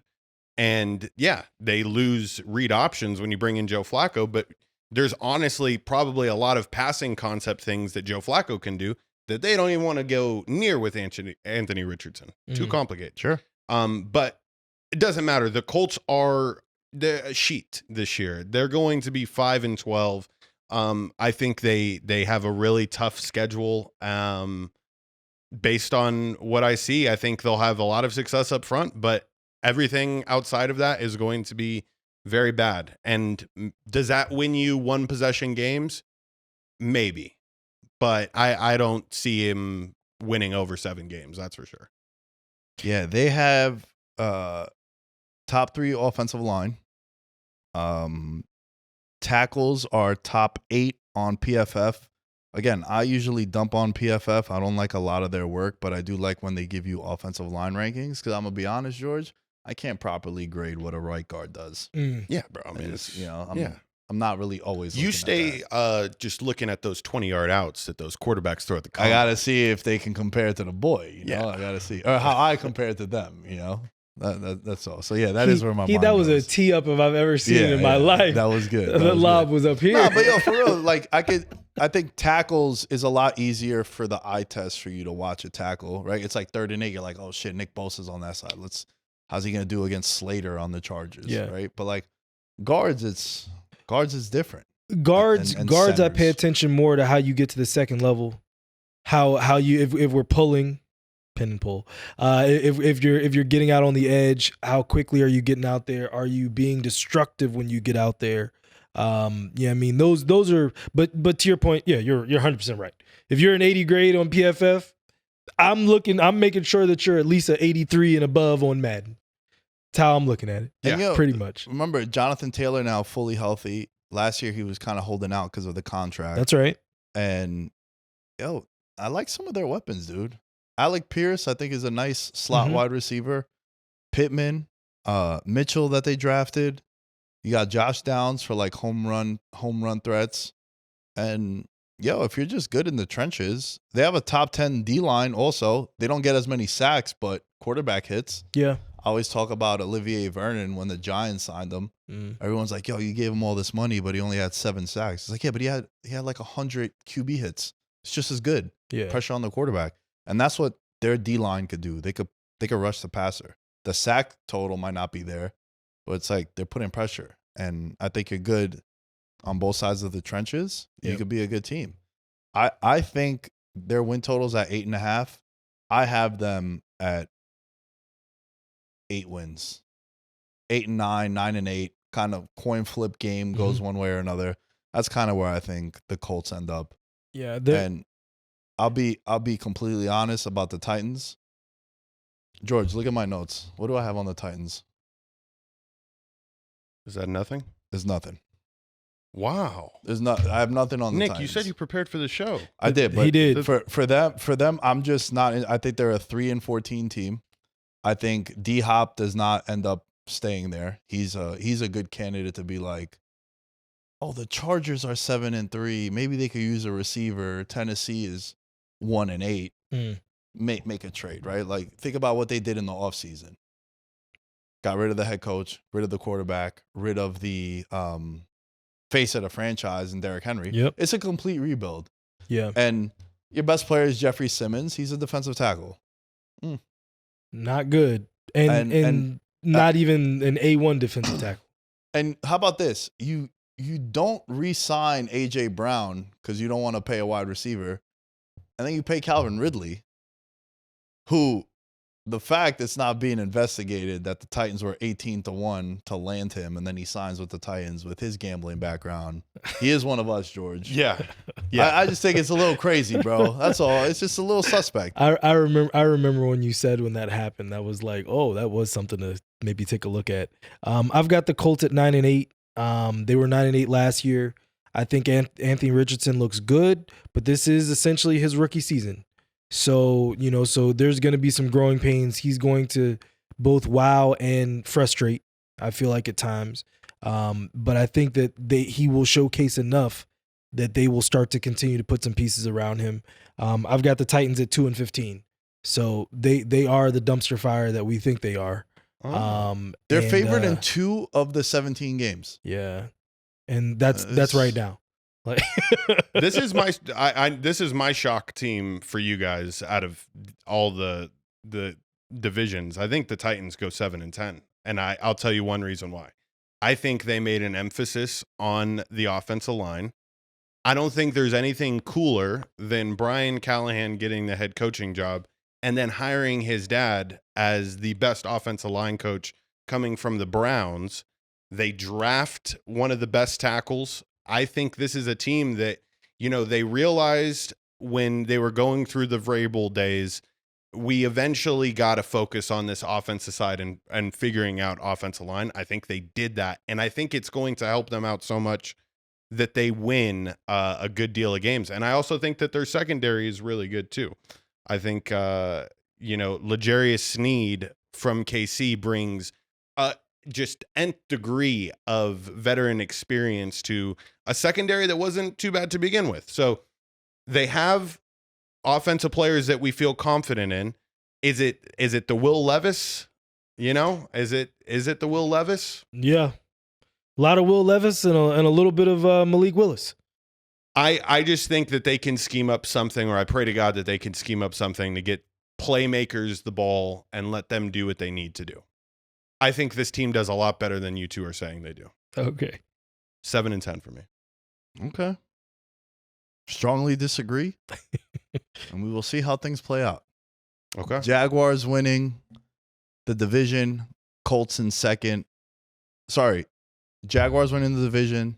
Texans in second. Colts in third. Titans in contention to have the number 1 pick at 2-15. Yep. I got Jaguars at 11-6 winning it. Texans at 9-8. Titans at 7-10. Colts at 5-12. Yep. I had Jags, Texans both 11-6, Colts 9-8, and Titans 2-15. All right. I can't wait for this one to hit, dude. Let's stay in the Yes. South. Let's stay in the South. I was hoping that. NFC South. Panthers, Falcons, Bucks, and Saints. I think last year you picked the Bucks, right? No. No. Well, last year I said the Bucks were going to do like better than what people were saying that they were going to do. I still had the Saints going 13-4, dude. We were like literally. Oh my God, worst takes ever. I was like, no, he did not so pick good. them. Derek Carr's so good, fucking so bad, bro. We sound like idiots. That was No, rough. no. So good. That was Joshua called. I called everyone's bluff on that one. Was like, you guys are crazy. Man, I fell for the trap. They had so many games at home, so many games Inside. in the dome. Yeah. And you know what's crazy? A lot of it applies to this year too, because the Falcons too. The Falcons play 14 of the 17 games Inside. They call it controlled environment. So I think one of the outdoor games is like half dome. Or no, like, it's like it's an outdoor game, but it's like Carolina in September or some shit. It's something like that. Oh, Where like last year the Saints played Green Bay, but they played them like early in the season, where it Okay. wasn't going to be minus 12 degrees. sure. So that's kind of the same thing with the Falcons. I think we should start with the Falcons. 9.5 win total, 26-1 odds to win the Super Bowl. I felt a lot different about them when I first started putting together my notes, because I had here their defense is the Achilles heel, and then they add Simmons and Judon. Sorry, Achilles heel. That was you did that on purpose, or maybe I did not even realize that until you mentioned that now. Wow.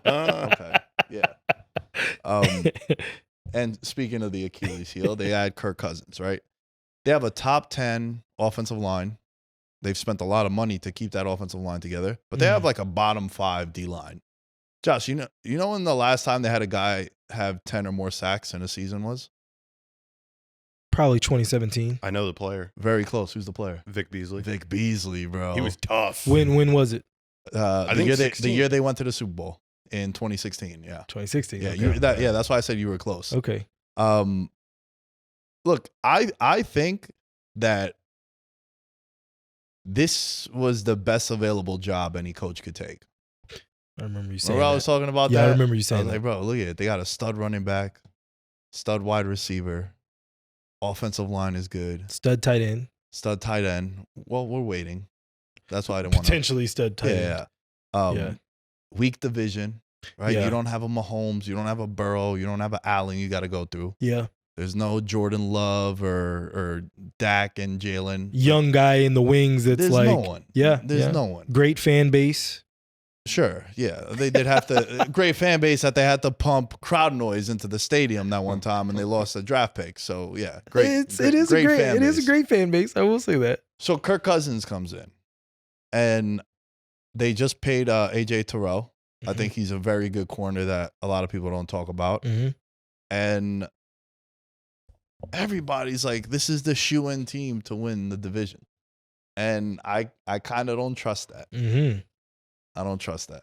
Yeah, I mean, we've seen this year in and year out. The NFC South beats up on each other worse than just about any other division in football.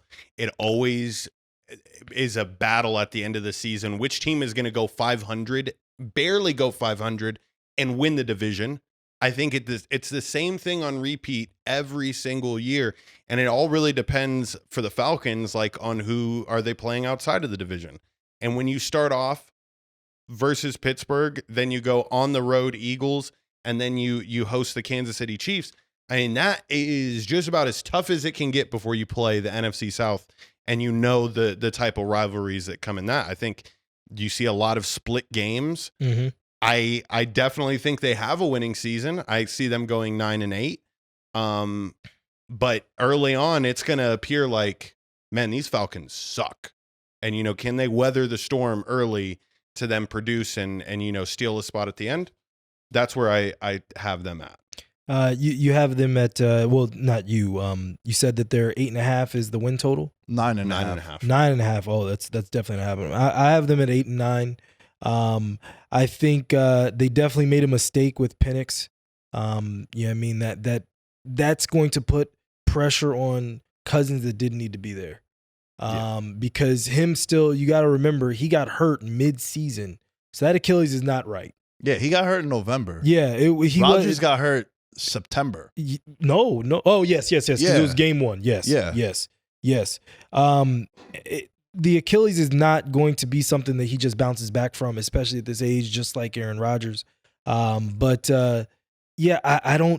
see them being a solid team in that division, but I still don't see them getting to that next point. They definitely needed more people at that spot that they could have had than drafting Michael Penix, who was going to drop probably till mid first round, early second round. You know what's crazy? You could say that for like 4 of the last 5 first round picks they've made. Kyle Pitts, Bijan Robinson, Michael Penix. It's like, bro, those are picks you make when you have a roster like the Niners. Yes. When you have a roster like the Ravens. Yep. That's when you make picks. When you can reach and still be right. Like, it's like, well, if we get it right, we get it right. If we get it wrong, it's like, oh, well, we get it wrong. Yeah. I think they go for like the Showtime aspect of it. Like, you know what I mean? Like, they're just trying to bring flash. But championships are won in places where there isn't a lot of flash. That's right. And, they addressed the major position. Like, how do you not go with an edge rusher in the draft? And that's what you need, or another corner to back up AJ Terrell. They still have legitimate holes in that team, and to get a quarterback that may or may not see the field this year was not the move. But yeah, they're 9-8 for me. Is this your division winner for anyone? No. So you guys don't have the Falcons? No. Mm-mm. Oh, okay. I don't either. There's only one team that it can be. What team is it? Tampa Bay. You think it's Tampa Bay? Tampa Bay. Baker plays solid. They still have the best roster in the division. They have the best roster in the division, and probably, barring Kirk Cousins looking solid, the best quarterback in the division in Baker. Everybody else, try and figure it out. Yeah, I agree with you. Like, there's no more middle of the road team than the Tampa Bay Buccaneers. Like, they are just solid, right there, all around. They're gonna be competitive. They are literally built for the NFC South, and I just see them losing out this year. I don't know what the stat is, like how it is with the NFC, where there hasn't been a repeat winner. But this is also a very volatile division where it seems like every year there's a team that shocks you and surprises you.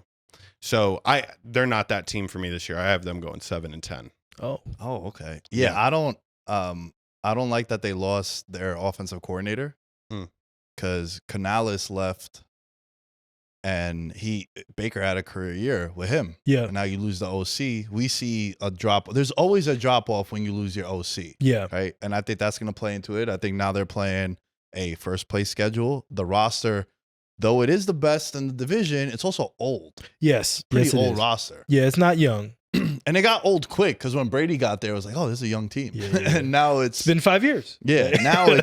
Now they're a lot older. And I don't see it. Baker, I can't count on it. I can't go into a year thinking Baker is gonna do that. Dave Canales left. He went to the Carolina Panthers.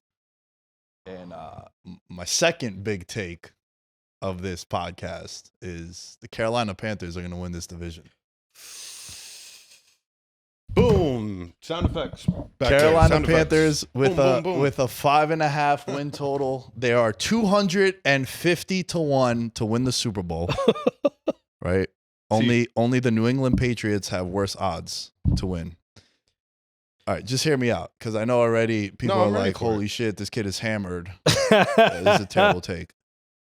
In the last 25 years, if you look at luck rankings per Action Network, only 3 teams had worse luck than them last year.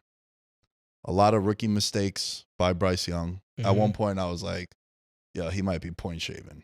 I know nowadays, that's serious that's a very dangerous, explosive accusation. Just be very careful. But some of it, and staying in the division. Remember, we were calling Desmond Ritter. Yeah. Desmond Ritter did. Desmond Ritter fumbled inside the 5 like 9 times. It was like, yo. And then you look at the line, and like, damn, it was only a 3-point line. Maybe that's why he's doing it. Yeah. You definitely could cue up the Rick Ross meme right now on the accusation. False accusation. Canales leaves. You saw what he did for Baker. What if he does that for Bryce Young, right? The floor is, he's so at the bottom, Bryce Young right now. It's bad, right? And let's not forget, they beat the Texans last year. Yeah, they did. And everyone's dick riding the Texans this year. And I know it's a 1-game thing, and I remember that was one of my like circa picks because I was like, yo, they hadn't won at that time, and it was all the hype about CJ, and I was like, yo, I think they rally behind Bryce for this one, and that's what happened. I think that Canales, you see the first-year head coach, it's that boost. I think if there is a worst to first contender, they kind of check a lot of boxes, man. Everyone's so down on them. They get rid of Brian Burns. They're like, oh shit, they're selling the farm. Yeah. And I think that, 15-1 to win this division, where there's a lot of question marks with everyone else in the division. And look at the teams that you might be betting on. A Kirk Cousins and a Baker Mayfield. I'll take 15-1 with Bryce Young. And they get Xavier Legette. They drafted. Mm-hmm. The most country boy in the country, apparently. Jonathan Brooks. They also get Deontay Johnson, right? They have Adam Thielen, who last year was putting up some big numbers for his age and what they were asking him to do. And it's the new head coach theory. Carolina. They are the team I'm picking to win the division, and I bet them to win their division. Mind you, I got them at 8-9. Yeah. But no, it's very doable. Yeah, I got them at 8-9. That's a winning record. Got them at 8-9. Yeah, and that's not inflammatory. And I think they win the division. And I think there's a lot of pressure on Dave Canales. There's a lot of pressure on him to save Bryce Young. We were talking about it before, how bad that trade could look. If he comes out, let's just say hypothetical, he comes out, they go 10-7, and he has like 3,800 passing yards. 20 touchdowns, 11 interceptions. The team is good. They win the division. Even if Caleb goes crazy, he has a CJ Stroud year. So at least you can have a defense for that trade. But if he gets benched for Andy Dalton again, this is like one of the worst trades in sports history.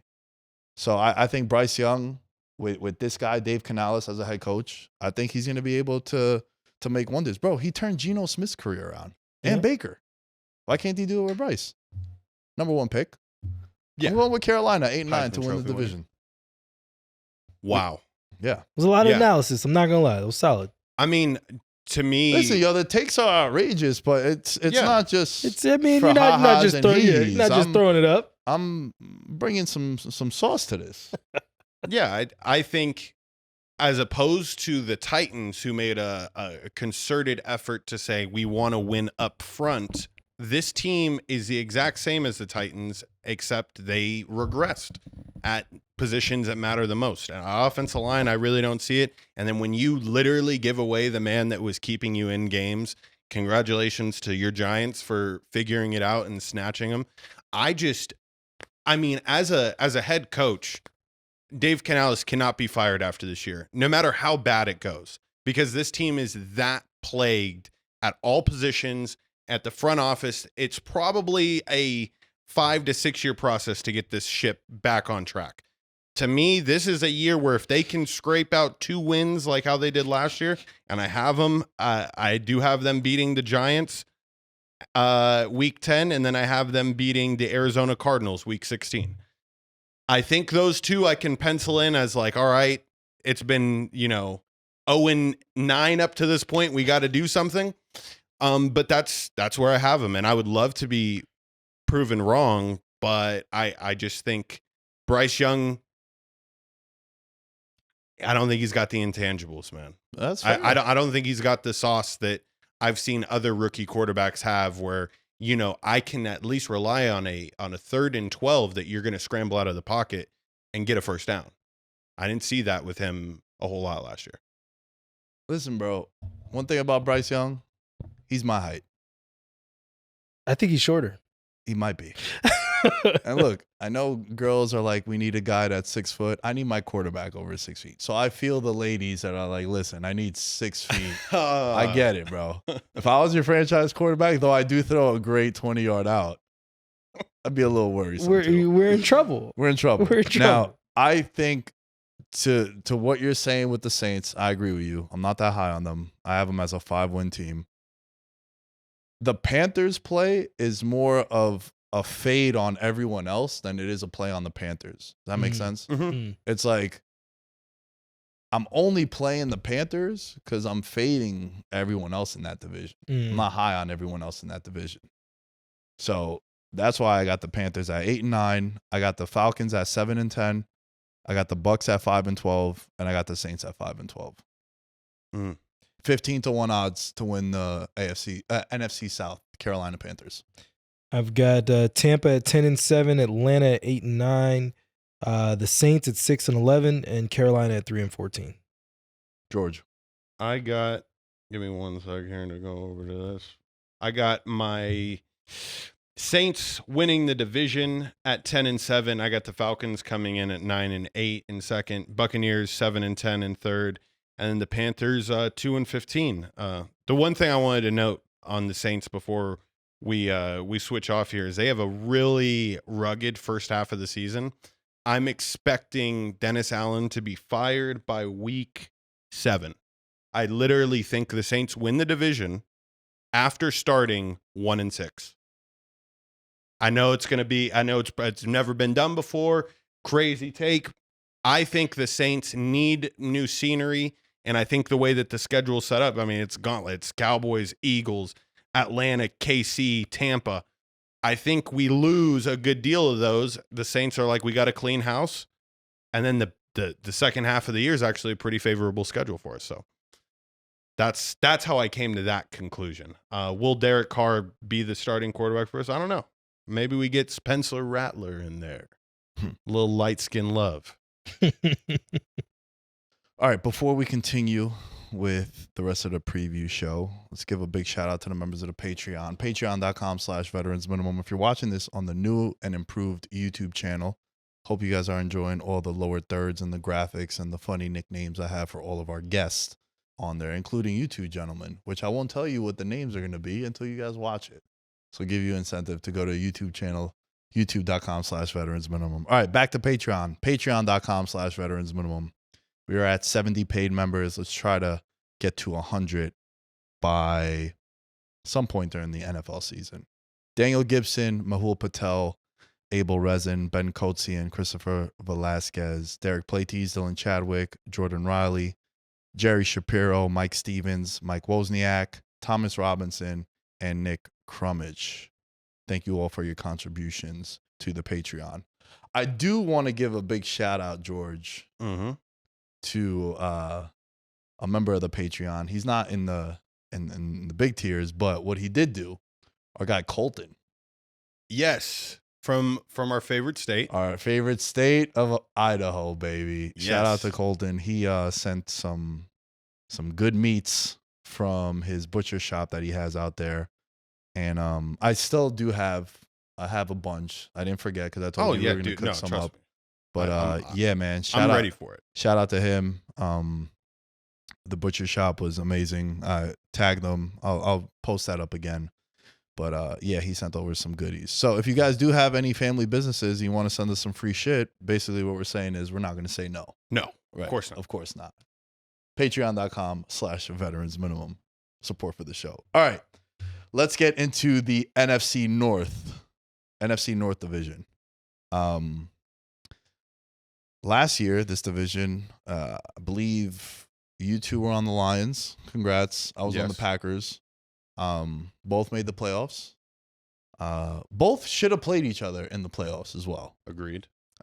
We have Vikings, Bears, Packers, and the Lions.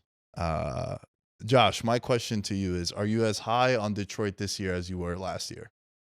Still very high, but it's different being the hunted versus being the hunter. Yeah. I think that they probably take a few losses that they have no business. Just have a trap game. They did that last year where they, trying to think who it was that they played where they had to score all those touchdowns in the last like 2 minutes of the game to win the game. But I still think that they can fall victim to that. But I still have them going 11-6. So we'll see. Yeah. This is what, year 4 with Dan Campbell. Correct. The team, the whole city, everyone believes, but it will be a little bit different. The air will be a little bit different being chased, I think. That's a real thing, bro. Like we're all fight fans. Fighters talk about it all the time. It's different when you're defending your belt as opposed to going for it. Yep. So the hunter becoming the hunted, it's a different perspective. And yeah, now even last year it wasn't, oh shit, it's the Lions, haha. It's like, nah, man, they're legit. They're for real. They were one of the 4 best teams at the end. And based on their Super Bowl odds, they're 12-1. It's them, San Fran, and the Eagles in the NFC. They're a top 3 team in the conference. They have a top 5 offensive line.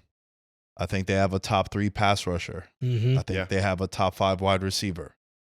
I'm a little concerned outside of St. Brown, who scares you at wide receiver. Jamison Williams, he is one of us. We still got to wait and see.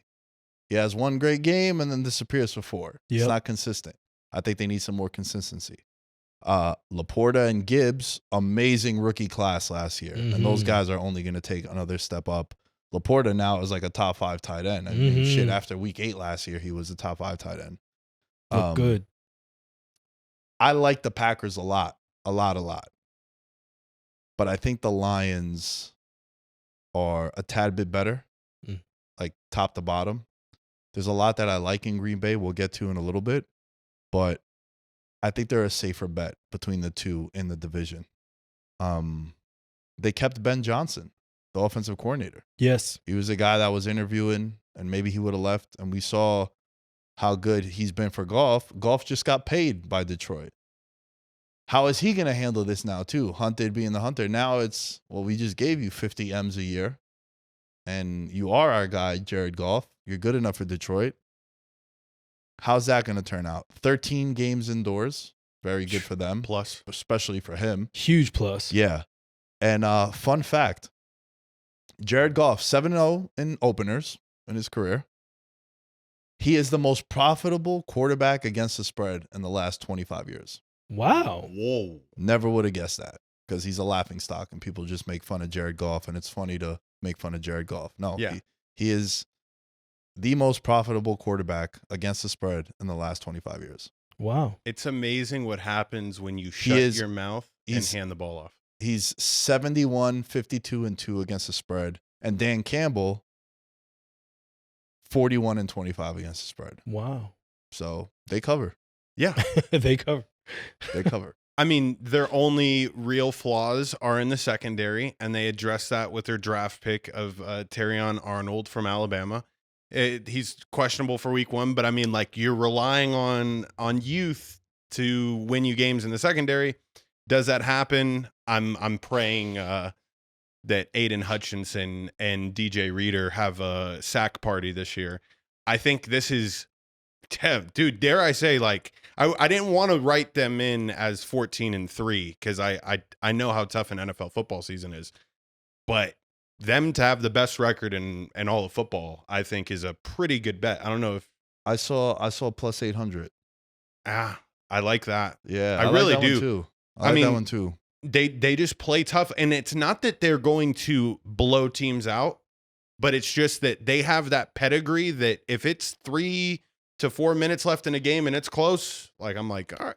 The Lions have rewritten the narrative of same old Lions, and now it's all right, same old Lions in the sense that they're going to go down and they're going to win the game. in short measure too. And they're very aggressive too. Remember they played that game against the Cowboys that they didn't really need it. I think they were kind of locked into their spot. That's right. And they went for 2 to try to win it. I fuck with that. Yeah. Yeah. I like that. Yeah. Right? Very aggressive team. Yeah. Very aggressive. And Hutchinson, this is the year. This is the year 3. He's my defensive player of the year. Oh wow. Yeah, Okay. 14-1. That's not crazy. I love it. That's not crazy because if you really and he's gonna be playing in big games. So you'll have the primetime game. A lot of lights and juice. If he gets 1.5 sacks and then he forces a fumble on a game-winning drive for the other team, it's gonna be highlighted. Yeah. Right. We've been talking a new approach that we have for MVP. Like, what's the schedule like in December? If you have these 3 candidates, who's playing the most primetime games and can they win those? Yeah. If they go crazy, it's going to swing the odds because we literally saw it happen last year with Lamar Jackson. Yep. So I'm on the Lions. I have them as well as at 11-6. I'm picking them to win the division, but I'm betting the Packers to win the division. And look, Matt LaFleur, we just praised Dan Campbell's record. 53-37 against the spread. Second best against the spread record since he joined the NFL. 13-2 in the first 3 weeks in the NFL is Matt LaFleur against the spread. Dude, if they beat the Eagles week 1, they're going to run the table. They are going to go crazy. Their schedule is very, very favorable. As I pull up the schedule, I think they have a lot of weapons, a lot of young weapons. There's no definitive number 1 wide receiver. I think that they have a new guy at running back that I really, really like in Josh Jacobs. Yep. They play Philly in Brazil, so it's a neutral. Then they're home Colts, at Titans, home Vikings, at Rams. Then home to the Cardinals, home to the Texans. Yeah. And that's Texans, that would be in October sometime? October, yeah. So it's starting to get cool. Starting to get a little cool. Starting to get crisp. And I think the biggest question mark is what the question mark was last year for the Packers. What is Jordan Love? Now, I think he answered a lot of that, but is he more of the quarterback the first 8 or the last 8? Because the last 8, he had 18 touchdowns, 1 pick. Dude was fucking balling. You could have made the case, bro, from November 1st on, he was the best quarterback in the league. Yes. Just crazy. First year starter. Now, if you think of the leap that quarterbacks take in year 2 as starters, it's not year 2 for him in the league, but it's year 2 for him as a starter. Yeah. It could be something crazy. And the biggest question mark for me, they hired this dude, Jeff Hafley, to be their defensive coordinator. He's from Boston College. And his defenses were never that good in Boston College either. It's 89th in the country. So I'm a little worried about their defense. They have a lot of first-round picks on the defense. But still, I'm worried about the defensive coordinator. Yeah. Their win total, by the way, is 9.5. Their Super Bowl odds are 18-1. Hot take, this is my representative in the NFC to be in the Super Bowl. Wow. Bro, you watch my show. Just come on, let me know. I just told you. I told you before, I do show love to the show. Of course, American Fan 365. But the Packers, bro, I wish I could have made a bet last year, week 11, that it'd be Texans and Packers to be in the Super Bowl. Yeah. Before all this hype. Can I lock in those odds then? I would have liked that. But I like this Packers team, man. I really do. I mean, listen, LaFleur has been a great coach, as you just alluded to. Shout out to my stupid freaking team for letting another great coach walk out the door. But bro, what a graphic, dude. You've seen that graphic, right? Of course. It's so good. It's despicable is what it is. Shanahan, McVay, and LaFleur in the building. No. McDaniels. Oh, McDaniels too. What's his name? O'Connell with the Vikings. Zach Taylor, maybe? Cliff Kingsbury? No. Well, now he is, but no. Did they have Zach Taylor? Because he was with McVay. I don't think so. But McVay, we've had Super Bowl freaking people in the building. Anyway, but that's you're not gonna get me on my team. I've got them at 12-5. I have them winning the division. I think a lot was answered last year with Jordan Love. I think he continues to take a step.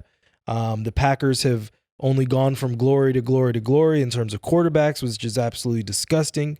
From Favre to Rodgers to now to Love. They have shown the blueprint of how to build a franchise quarterback and how to move forward. So I think that, they showed in the playoffs last year what they can be, and they're a very dangerous team. And if that defense, like you said, the defense is their main issue, truthfully. If the defense plays well, they will be fine. I do have them. They are my Super Bowl pick. So that's crazy that you said that.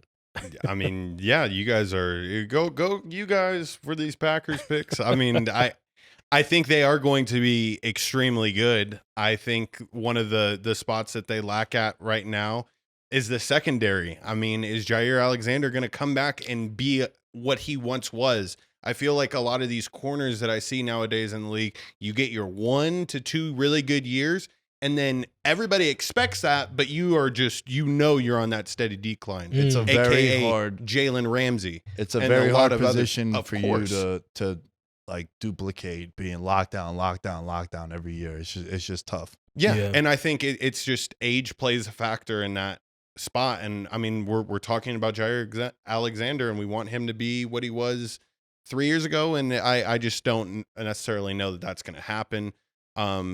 You got rid of Owens in the secondary. Not saying that he was like a world beater, but he was competitive enough to make that secondary good. I got them going 10-7 because, like you said, after they play the Eagles, who are they playing that is tough until you get to the Texans and then the Lions. And then by that time, you've already racked up enough wins to, make you a legitimate wild card contender. I think they contend for a wild card spot. I do not have them making the playoffs. Okay. Do you have Chicago? No. I have Chicago. I have to go back and see real quick because I may have them at my 7th spot, and they're tight. So I don't have Chicago making the playoffs.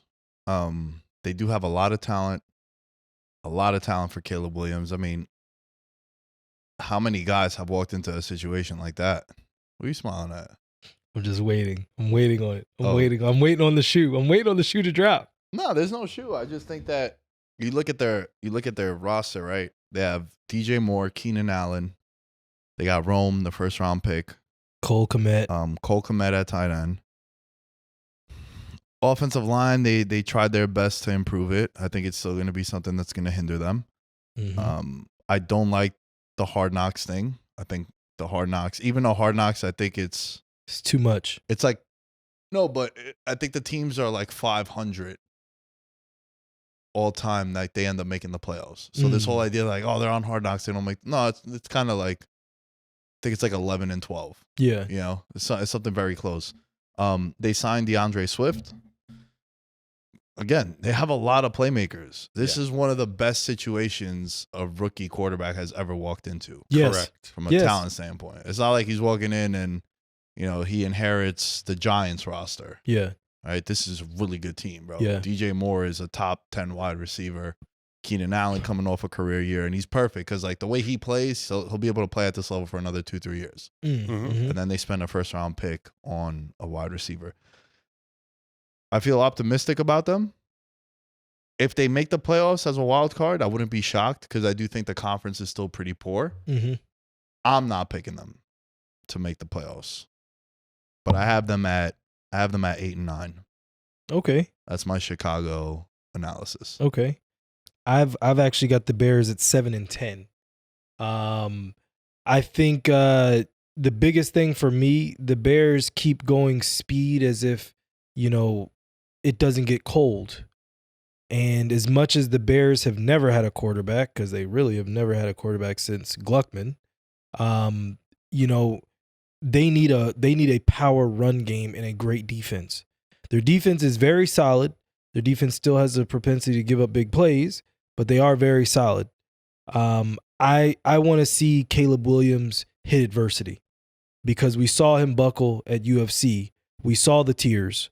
We saw him crying in his mom's arms, and that kind of stuff ain't gonna fly in a city like Chicago. Correct. So, you know, when he gets forced to sit in front of those hot white cameras and have to answer questions, you can't run and hide. So I have to see him bounce back from adversity, bounce back from a 3-pick game. What does that Caleb Williams look like? You understand what I'm saying? Like, it's all fun and games when you can improvise and look like Patty Mahomes, you know, in preseason. But when stuff don't start clicking, yeah, it's gonna be interesting. So that's my feeling on them. I feel like they're gonna have a solid season. They're obviously taking a step forward because they had 2 wins last year, something like that. One of them was against my team where they blew our doors off and ruined my season. Yeah. But you know, I don't. It's still a step forward. I want to ask you guys something because I don't think we got a chance to speak about this. I think the Caleb Williams crying stuff was like blown way out of proportion, bro. What was so wrong about that? That he cried when his season was officially over, and he went and he cried to his mom. Was it officially over, or was it just like a loss? It was over. Like no playoff, no Heisman, no Pac-12. Like it was a wrap. You do it in the back. Yeah, you go cry with your boys. You do it in the back. You don't do that. You don't do that on Front Street, bro. You don't do that in front of people. I took that as if he really cares. That's so funny because that's exactly what Tate said on my show. He was like, yeah, he cares, and I'm like, yeah, a lot of people care. If you crying every day, okay, I'm gonna be like, yo, Josh, we need to talk. I'll be honest with you. Yeah. If you suffer a fucking devastating loss, what about the fighters that cry when they lose, bro? Yeah, like if you suffer a devastating loss. Dude, my senior year, when we officially got knocked out the playoffs, I was balling. I couldn't even wait, like, on the field, shaking hands. Snot? You're slinging snot? Yo, bad. The sounds and all that. But it's like, yo, it was a devastating, like, it's a devastating thing. I wasn't crying after every practice. Yeah. I'm saying, like, if it's a moment like that, yeah, bro, I had no problem with it. Now, if he's at practice and the coach is like, yo, you gotta do some sprints because I don't know. Not that he's gonna make an NFL guy do sprints. You get what I'm saying? If he like punishes him or he's like, yo, you're gonna sit out because you're late for practice, and he starts crying, then I'm like, yo, bro, we need to talk. This is a little too. Yeah. But if an athlete cries after they suffer a crazy loss, I'm fine with that. It's not like he cried after every game, bro. No. He cried when he knew it was a wrap. Like, yo, USC shit is done. Yeah, it's over. It's over. Like, damn, and I love it here. I won a Heisman. I was the man, and like, I'm not gonna have this college experience anymore, and my season is done. That's how I took that. Okay, that's how I took that. I took it as they should have been much better. They took a lot of bad losses at USC. His team was positioned to do something, and they did nothing. He did not look great, but he was already positioned as the number one guy from before the season started. So he did enough to continue to hold that spot, but there was a lot going on in that season for you to then add the waterworks on top of it. Sure. That's why I say it doesn't look good. If it was like, hey, we were, 9-2 and we took a bad loss to end it and it was close and we looked good, like they was trash 80% of the year. George and I saw them the first game of the season. It looked like they were going to do something. They weren't very good. Right. So, you know what I mean? So when you put all that on there in that lens, like we had no chance of getting to anything. Yeah. And then we cry. And then all the other stuff that goes on with the softness and that kind of stuff, it starts to be a little bit more. Is it the fingernail painting? I mean, fingernail painting. You know what? His aura is soft. Yeah. Let's just say it's just an aura thing. Yeah. I think. So here's the thing, right? Okay. I'm not gonna agree or disagree. Okay. Right. Bill Parcells once told Lawrence Taylor, "I don't give a fuck what you do anywhere. Yeah. The bus leaves at 10 a.m." Yeah, that's right. So Caleb could show up with painted fingernails, toenails, His eyelashes done. If he goes out there and goes 13-4, no one's gonna care, bro. It's fair. No one's gonna care. It's the truth. It's fair. It's fair. When you're talented, people put up with your shit. When you're not, the second the talent starts, that's right. That's happened right. to Kaepernick. That's right. Let's be honest. Yeah, that's right. If Aaron Rodgers was doing what Kaepernick did, he'd have a job the very next day if the Packers fired him. But Blaine Gabbert was out playing him. There was a lot of shit going into that. He wasn't what he was the 2 years prior.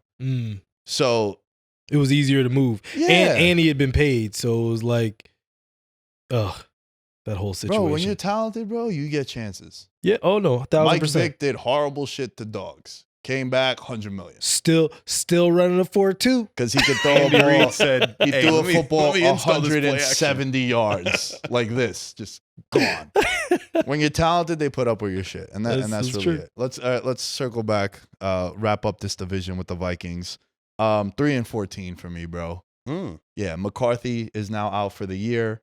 I'm not gonna buy into Sam Darnold. They better beat the Giants week 1, or else they're looking at 1-8. That schedule is rough. Jefferson, Addison, Hawkinson, amazing talents. If you look at wide receiver, tight end combinations, top 5 in the league, probably. Yes, probably. Yeah. And they get Aaron Jones there. He's their running back. Yeah. Very good skill position players. Who's throwing them the ball? That's my handicap. You don't got a quarterback right now. If it was McCarthy, I'd be like, yo, you know what? Maybe, and I don't even like McCarthy like that. But the unknown, I'm a fan of the unknown. I'd be like, yo, maybe they can win 7 or 8 games. I was excited to see what it was going to look like. Right. But he's out, and I think, I don't know who's throwing them the ball. And they're a 3-win team for me. I actually have them going 8-9. Same. I think Sam Darnold, you know, as much as people give him crap, he's looked serviceable the last few years ever since he left the Jets. Because now there isn't the pressure of, oh, I'm Sam Darnold, top 3 pick, and I'm supposed to save this franchise. I think also O'Connell's a great coach. He will scheme it up for them to do well. As you said, he has a lot of people to throw to. Literally, figure it out and throw it to JJ. That's literally your offense. Figure it out. He's open somewhere down there, and we're gonna get him the ball at least 12 times a game. He's gonna get 12 opportunities to make a play every game. Their defense is solid. I think they get to 8 wins. Yeah, I think the only thing I don't necessarily love about their defense is their defensive line. I mean, they lost to Neil Hunter. That's a big blow. But other than that, like, by the way, he went to the Texans. I think. Yeah, you had mentioned that, right? I'm sorry. Yeah, I just wanted to bring that. No, up. It's okay. Because that was a big addition for them too. Yeah, that was. Sam Darnold is good enough to win football games in this league. I think anybody with that kind of talent around them is good enough. And so seriously. And that, with that being said, I think that's a fair point for sure. They're an 8-9 team. I mean, if this is all predicated on Justin Jefferson staying healthy. Yes. If he's healthy, they will win games. They will be competitive. If not, Aaron Jones has got about 6 weeks left on his odometer before it breaks. Yeah, so it's either you use that at the beginning or you use that at the end of the season. You will need another running back by the end of the year. He does not play the full year. That's a fact. But they're 8-9 for me. I think this division's way more competitive than the runaway that it was last year. I couldn't disagree more, bro. I don't know how you guys, maybe because I was in New York and I got to see this idiot play often. No, this is at best a 5-win team. Okay. Yeah, their win total is 7.5. It's one of my favorite unders. Really? Yeah. I mean, listen, they went to work last year with was it Josh Dobbs? Yeah. Like, you know what I mean? Like they have enough. And yo, this was a team that last year was my number 1 fade candidate because they went 13-0 in one-score games. That's right. That's right. Last the year year, before, they went like 4-7. Yep. It's the truest thing. I've been talking about this shit for years. That's what a lot of pro bettors look at that. Yeah. Like the Steelers, 9-2 in one-score games. It ain't happening again. Better figure out another way. Better figure out another way. Better figure out another way. We better win these games. I have Lions 11-6, Packers 11-6, Bears 8-9, Vikings 3-14. Josh, what do you got? I've got Packers 12-5, Lions 11-6, Vikings 8-9, Bears 7-10. George? I got Lions 13-4, Packers 10-7, Bears 9-8, Vikings 8-9. And I had said earlier that I didn't have the Packers making the playoffs. I do have them making the playoffs as a wild card. All right. Let's move on over to the AFC East. And for this one, we have a very special guest. Fun fact, George, during COVID, had her on the pod way back in the day. In person? No. You couldn't. It was during COVID. I was just seeing how serious you guys were about the content. It was good. We had a really good conversation. This was way before she's blown up on the sports betting scene, currently on UFC, seen on Fight Pass, seen on ESPN. The one and only Minty Bets in the building. Yay. There we go, Minty.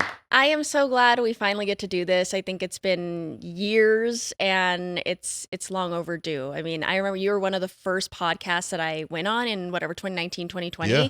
And yeah, I remember like our podcast episode was like probably 2 hours long. I don't know how much you edited out of it, but like we had a lot of conversations in the podcast. So it was really good. And finally, I can't believe we're finally meeting. But you've moved to Vegas and you've lived in Vegas for how many years now? 2 years. 2 years. And this is the first time we're meeting in person. Yeah. Crazy. Insanity. Yeah. But I'm glad we got to do it. Yes. Thanks for having me on. I'm very happy for your success because I remember you had like 9,000 followers when we connected and you were shooting the videos in your car. Yeah. In my backyard and stuff. Yeah, baseball pics and shit. And it's dope because I think that's also a testament for you and for people watching this and hearing this. It's like, yo, this takes time. It does. And now they see you on ESPN and you're covering all this stuff. So I'm super happy for you. Thanks again for coming in. This was a division I asked you. I just told you, what division are you like the most intrigued by? You know, as we were putting together this show. And you're like, yeah, I kind of like the AFC East. And I was like, awesome, because my Super Bowl champ is in this division. Ooh la la. And should we start with that? Should we just go crazy right away? Yeah. Come on, pop up. The New York Jets Oh. are winning the Super Bowl, ladies and gentlemen. They are. My boss is in the building right now. He's holding his head. He's like, don't jinx it. Every Jets fan I know, all my buddies, the majority of my friends back home, Minty, they're all Jets fans. Oh, really? There's not many Giants fans. Because you're from New York, right? Yeah. Okay. But like my friend group, it's all Jet fans, and then like 3 of us are Giant fans, and then everyone else like roots for like other teams. It's so random. But I love the Jets this year. Look, I think, hot take, I think they have a top 10 offense and defensive line. They get Moses from Baltimore. They get Tyron Smith. So now they have top 10 graded PFF tackles. They get Vera Tucker back. 4th easiest schedule in the NFL. Their coaching sucks. I'm not the biggest fan of the coaching. I feel like if they had a better head coach, I think he's great as a coordinator. And I got this thing, Minty, and I would love to get your thoughts on this. Do you feel like some guys are just better as coordinators than they are head coaches? Absolutely. Couldn't name you an example off the top of my head, but absolutely. I think that certain people perform better in different areas. And, like, I don't know, in life, we just always have a plan, like a path that we want to life and a career path that we want. And sometimes we don't succeed at it, but we find that we're good at other things or way better at other things. So, yeah, I agree with you. And that's what I think of Saleh. I think he's an amazing defensive coordinator, what he was doing with San Fran. And I mean, what he does with this defense too, George. I think it's amazing. I always think of it like, yo, when I'm making a bet, who's the quarterback and the head coach I got to go up against? It's like, all right, Rodgers is good. Yeah. But the head coach, kind of a little bit of a drop off, right? At least for me. Hackett also, I know he's boys with Rodgers, but I'm not the biggest fan of that. Last place schedule. Yes. I do like that. Also a pretty wacky schedule. They play 6 primetime games in the first 11 weeks. And they have a London game. And they're playing 3 games in 10 days. That Achilles is going to get tested. And it's going to get tested right away week 1. Hot take. I know saying the Jets are going to win the Super Bowl is a big hot take. If they beat the Niners week 1, at worst, they'll be 10-1 going into the bye week. I actually have that exactly. And I'm Who gonna do you have them losing to? I'm gonna do a challenge of, when you see on social media people do all these like betting challenges, Minty, Yes. and they try to get to like 10K or whatever. Yeah. I'm gonna just roll it over. I'm gonna money line the Jets week 1. If they beat the Niners, roll it over to at Titans. I already said they're a 3-win team. Then they play the Pats on Thursday night. They play them at home. It's the home opener for the Jets.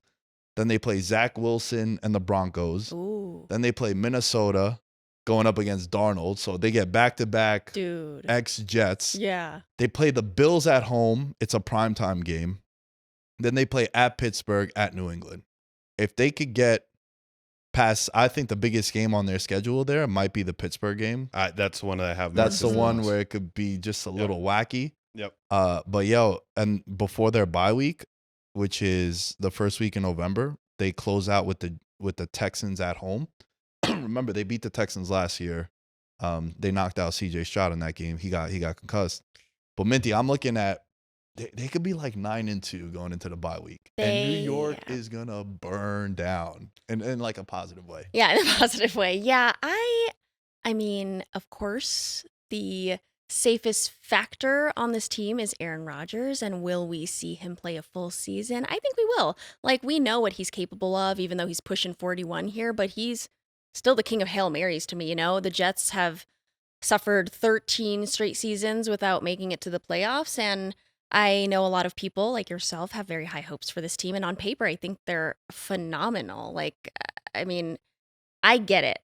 On top of that, Aaron Rodgers has a great young group to rely on. I mean, he's got Breece Hall, Mike Williams, Garrett Wilson, and this defense is elite. You also mentioned that the schedule is relatively easy. I mean, if they don't at least finish above 500, I would be shocked.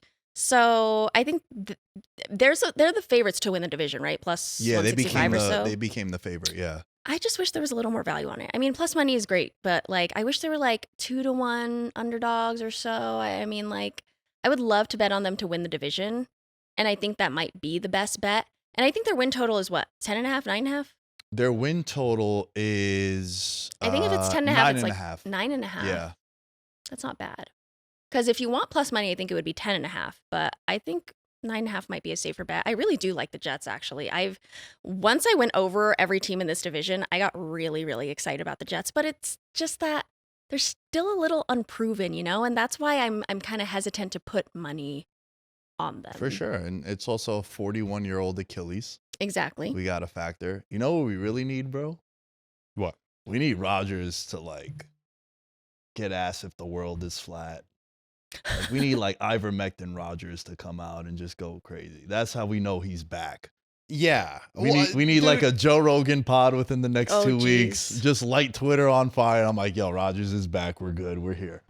That's what we need. I like that he's been a little quiet. I like that he's been away from social media and just media in general. He hasn't been going on the Pat McAfee show. Yeah, right? no, he hasn't. Good. Yeah. I think he needs to stay away from the burnt public. out too. I mean, shit, they had that dude on. I was watching it religiously for a while there because you're like, let me just get this update and see how Aaron's doing. And then once the season ended with the Achilles, no, that could be a good point too, that he's not doing all this stuff. So maybe could be. Yeah. I'm just a fan of chaos. Oh, yes. So I like when like Twitter goes on fire over things. I definitely love being in the, in the stands for drama on social media. I don't like to be part of it, but I love seeing it unravel. Yeah, so for sure. So I'm with you. maybe that could be it. But I think, look, man, I know it sounds crazy because it's the Jets and same old Jets. They're 20-1 to win the Super Bowl.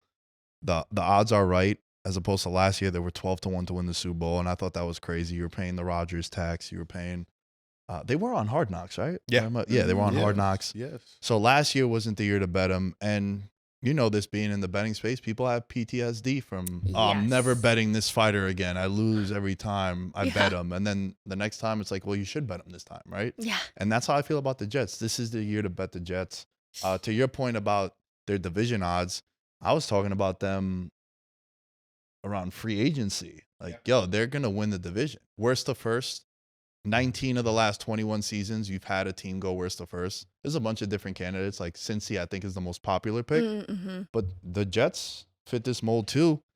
And I also think psychologically, all the players now, they're not going to have the shit they've had at quarterback the last couple of years. Yeah, I mean, It's been bad. You couldn't rely on Zach Wilson or, I mean, Sam Mike Darnold White. Yeah, Mike White. I can't even name anyone else The other than laundry Zach list. Wilson. It's just Yeah. Of mediocrity. psychologically, the players are like, yo, we got him.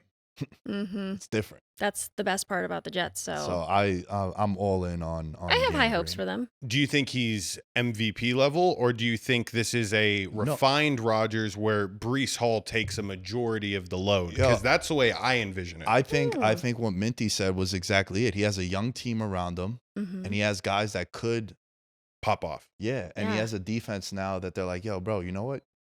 Don't have us start on our 4-yard line like Zach Wilson would. Like no red zone turnovers, and we'll be good. Like, Yeah. can you get us to 20 points? Get us to 20 points. We don't need you to be MVP. You could be like Peyton with Denver, right? Exactly. Sort of. I know Peyton had that one year where he threw like 50-something touchdowns, but Rodgers, just be competent. He already Exactly. doesn't turn the ball over. To your point, I agree with you. He's the old school quarterback that we love, like, and he's one of few left, honestly. I mean, we're seeing all these new young quarterbacks that are supposed to be mobile and very dynamic and do everything, but Aaron Rodgers is him. He's iconic. He's a legend. So, yeah, he's got that and the supporting cast, stingy defense. Absolutely love the Jets. Yeah, Joe Flacco would be the only comparison that you can make to like that last era. Yeah. Like as soon as Flacco and Rodgers are gone, like you are fully taken off the layer That's of the kinda sad. Brady's, the Yeah. Manning. It is. Because there's no quarterbacks like that now. You're right. Now, if you can't run, you're not going to get an opportunity to. Mm-hmm. And why would you? Right? That's true. I yeah. think now that's just how the game is. the I'd game rather is have- evolving. Yeah, for sure, totally. Yeah. You didn't really say much about the Jets. So do you just agree? I mean, with you guys are echoing Yeah. exactly the way that everybody should feel about this team. That the only thing I wanted to make sure you guys knew about me is that I think Brees Hall has a damn near close to offensive player of the year type of explosion. Yes. A lot of things open up when Rodgers is at the helm, and Rodgers also knows that a lot of things open up for him once the run game is established.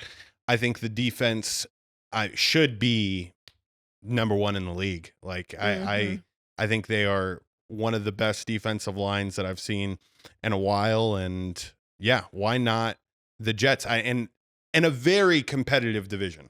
I think this Yes. AFC Sure. East is the most competitive division. 3-team race. The Patriots can have fun in the sandbox to the side, but they had their fun. Yeah. they had their fun. It's- yeah. And I now don't it's want time to for hear the new nothing. kids. If you're from Boston or New England, I don't want to hear a peep. Yeah, I think AFC East, AFC North are two very, very tricky divisions to kind of Mhm. pick apart and find a winner in because there's so many good teams. Agreed. So Jets for everyone to win the Yes. division? Jets for Yes. everyone. Okay.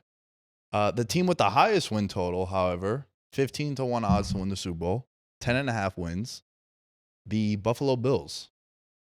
My pick to win MVP is Josh Allen. This year? Yeah. Okay. I had Mahomes when he won it 2 years ago, and the parallels between him and Allen this year, it's sickening how like close they are. Similar. Yeah. Because Mahomes loses Tyreek Hill, and what's the conversation? Oh, he lost his number one receiver. He ain't gonna do nothing. And then he goes out there and he wins MVP. Yeah.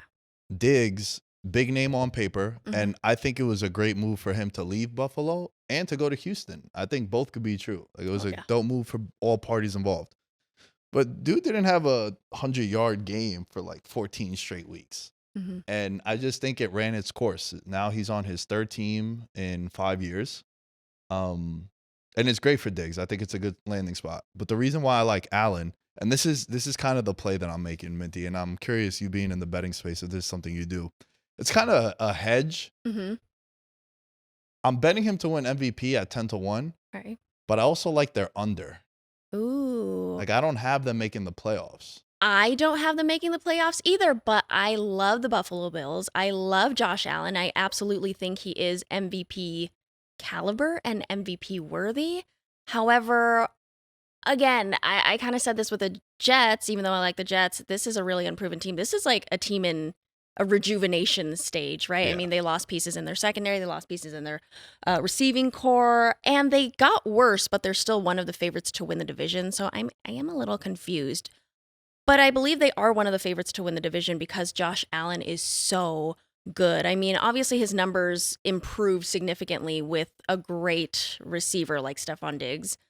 And I think with a little work, they can absolutely win the Super Bowl. But I don't know. How many more years is Josh Allen going to be in his prime like he is now? And like, how long does he have to wait for the right pieces, you know? Yeah.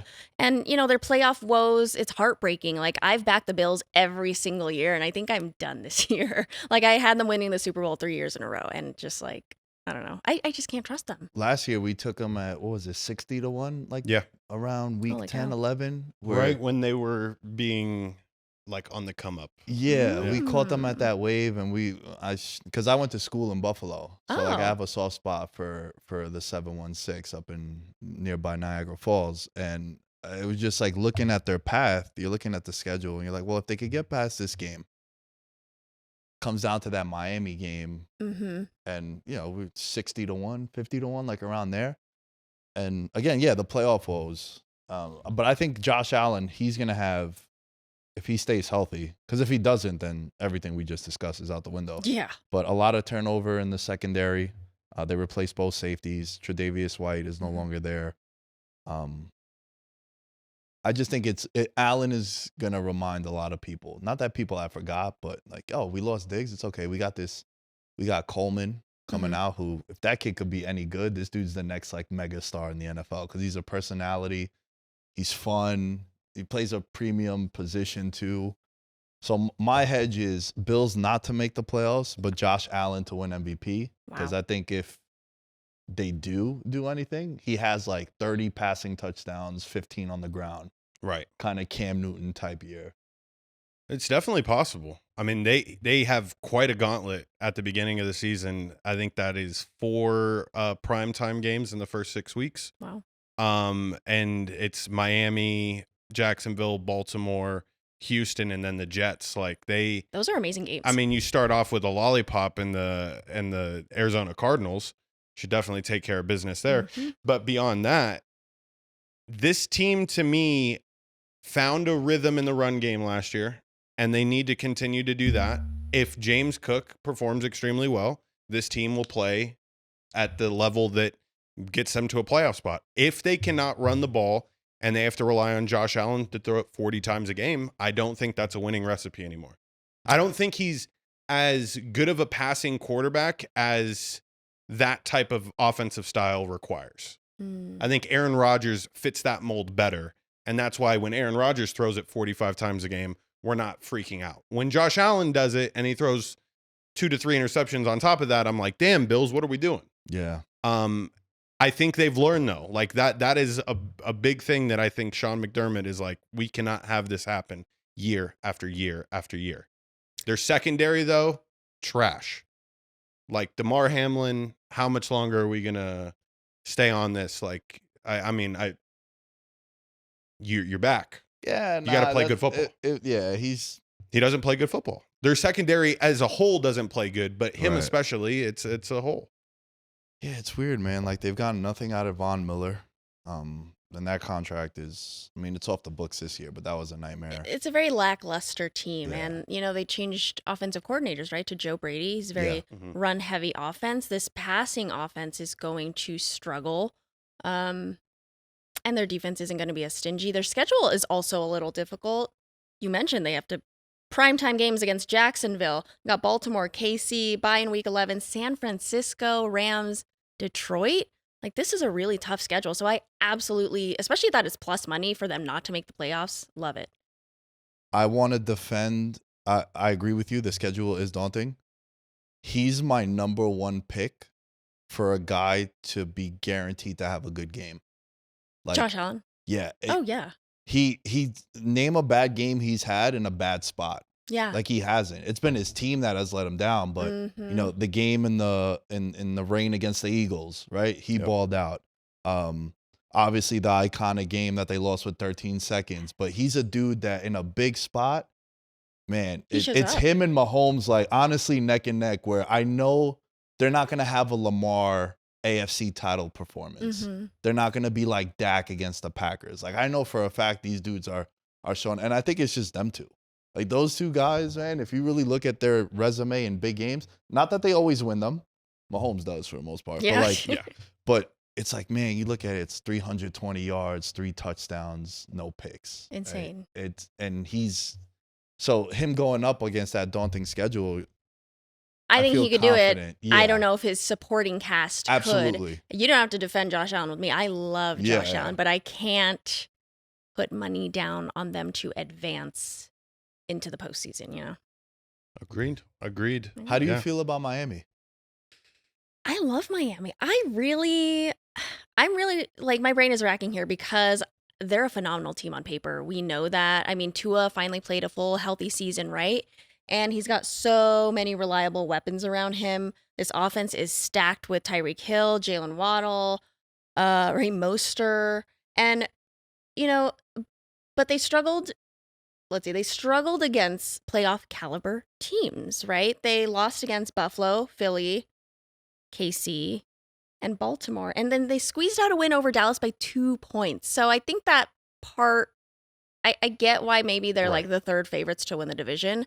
But I really love them, and I'm really tempted to bet on them to win the division at plus 205. And I know you won't like that, but yeah. No, I'm liking that. Oh, they remind me. So when they played the Cowboys last year, Minty, we were calling it the Spider-Man Bowl. Okay. Because the Spider-Man meme where they're pointing at each other. Because both Dallas and Miami, they won one game against playoff teams, and it was when they played each other. Like they did very bad last year in big games. Look, they're a team that when I think of Miami, I think of regular season. They're the AFC version of the Cowboys. I think they'll put up big games. They'll have a 50-point explosion on someone. Yeah. They'll average 32 points a game. Mm-hmm. They'll be great September to December. Right. And if they got to go to Cincinnati, they got to go to Buffalo. Mm-hmm. They got to go to, Green Bay. They did to, no, I'm talking about AFC like playoffs. Yeah. They got to go to Kansas City. You saw how bad it was. It looked terrible. Terrible. They blew out subpar teams, right, and they struggled against really good teams. But this year, they don't really have that tough of a schedule. They don't have to face KC, Baltimore, Philly, or Dallas. They see San Francisco once, and then at the end of the season, they see Cleveland and Houston, which defensively, I mean, we'll that's a test for them. But why wouldn't you bet on them to win the division if their schedule is relatively easy, if they've already got a groove going, and they've proven themselves last season in a way? Yeah. Yeah, for the division, I'm not opposed to that. I think anything after division, like conference and Super Bowl, I'd be very opposed just because you need them to be the 1 seed. Yeah. If you think they could get the 1 seed, I'm all for you being like, I'm going to take them 25-1 to win the Super Bowl, 13-1 to win the AFC. Sure, if you think they could be the 1 seed. But if you think they're just going to win the division and then they got to play those teams, no, because if it's 80 degrees in January, I like them against anybody. They could beat anybody. But when they got to go into those cold elements, snowy, that's where I'm worried about them. So I think they're a 10-win team, 9 to 10 win team every year with that regime of McDaniel and Tua and the weapons that they have. They're a finesse team, and that only gets you so far. What are our thoughts on Mike McDaniel's hair? Curls? He's letting the flow He's grow. letting Miami get to him. Miami. He's so cool. He's one of my favorite coaches. I think he is probably, I would say, next to Dan Campbell, like the new wave of coaches that have really like cemented, I am a staple of what this franchise is. Yeah. Like, I don't think the Dolphins will ever be able to move on to a coach that doesn't have that South Beach swagger. A personality, yeah. Lions will never be able to have a coach that doesn't want players to bite kneecaps off. I think it's just a big cultural play. They both fit. I think one of the biggest things that the Dolphins have, and they've had for the past 3 years, is when you have the fastest team in the NFL, that gets you 10 wins. Period. You're going to put up a lot of points, especially when you know how to use them correctly. And they have 3 of the fastest players in the league. Period. I mean, they put the little speedometer on them or whatever, and you know that you're gonna get big time production out of Tyreek Hill. And up until what was it, week 16 last year, where we're like, is Tyreek winning this shit? Like, Yeah, there was it a was conversation him, Christian about McCaffrey, and 5 quarterbacks. Yeah, he might have been MVP at one point. It was That was late a in the combo. year. Yeah, Probably yeah. wasn't week 16. It was probably, I think he had some injury issues Like towards the around end of the year. Thanksgiving, I remember that Yeah. being a combo Mhm. because we felt good about it because we had McCaffrey to win Offensive Player of the We're Year. like, if there's 2 of them, then that'll make the MVP bettors be like, oh, you know what? Maybe this is a year that we give it to a non-quarterback. Psych. That did not happen, Minty. Yeah, I got Miami in the playoffs. They're one of my wild card teams. I like it. I And like it. probably Yeah, but I don't think they're gonna. Yeah, playoffs. I mean, that's it. that's their ceiling. Yeah. And you know, with Tua and Dak, right?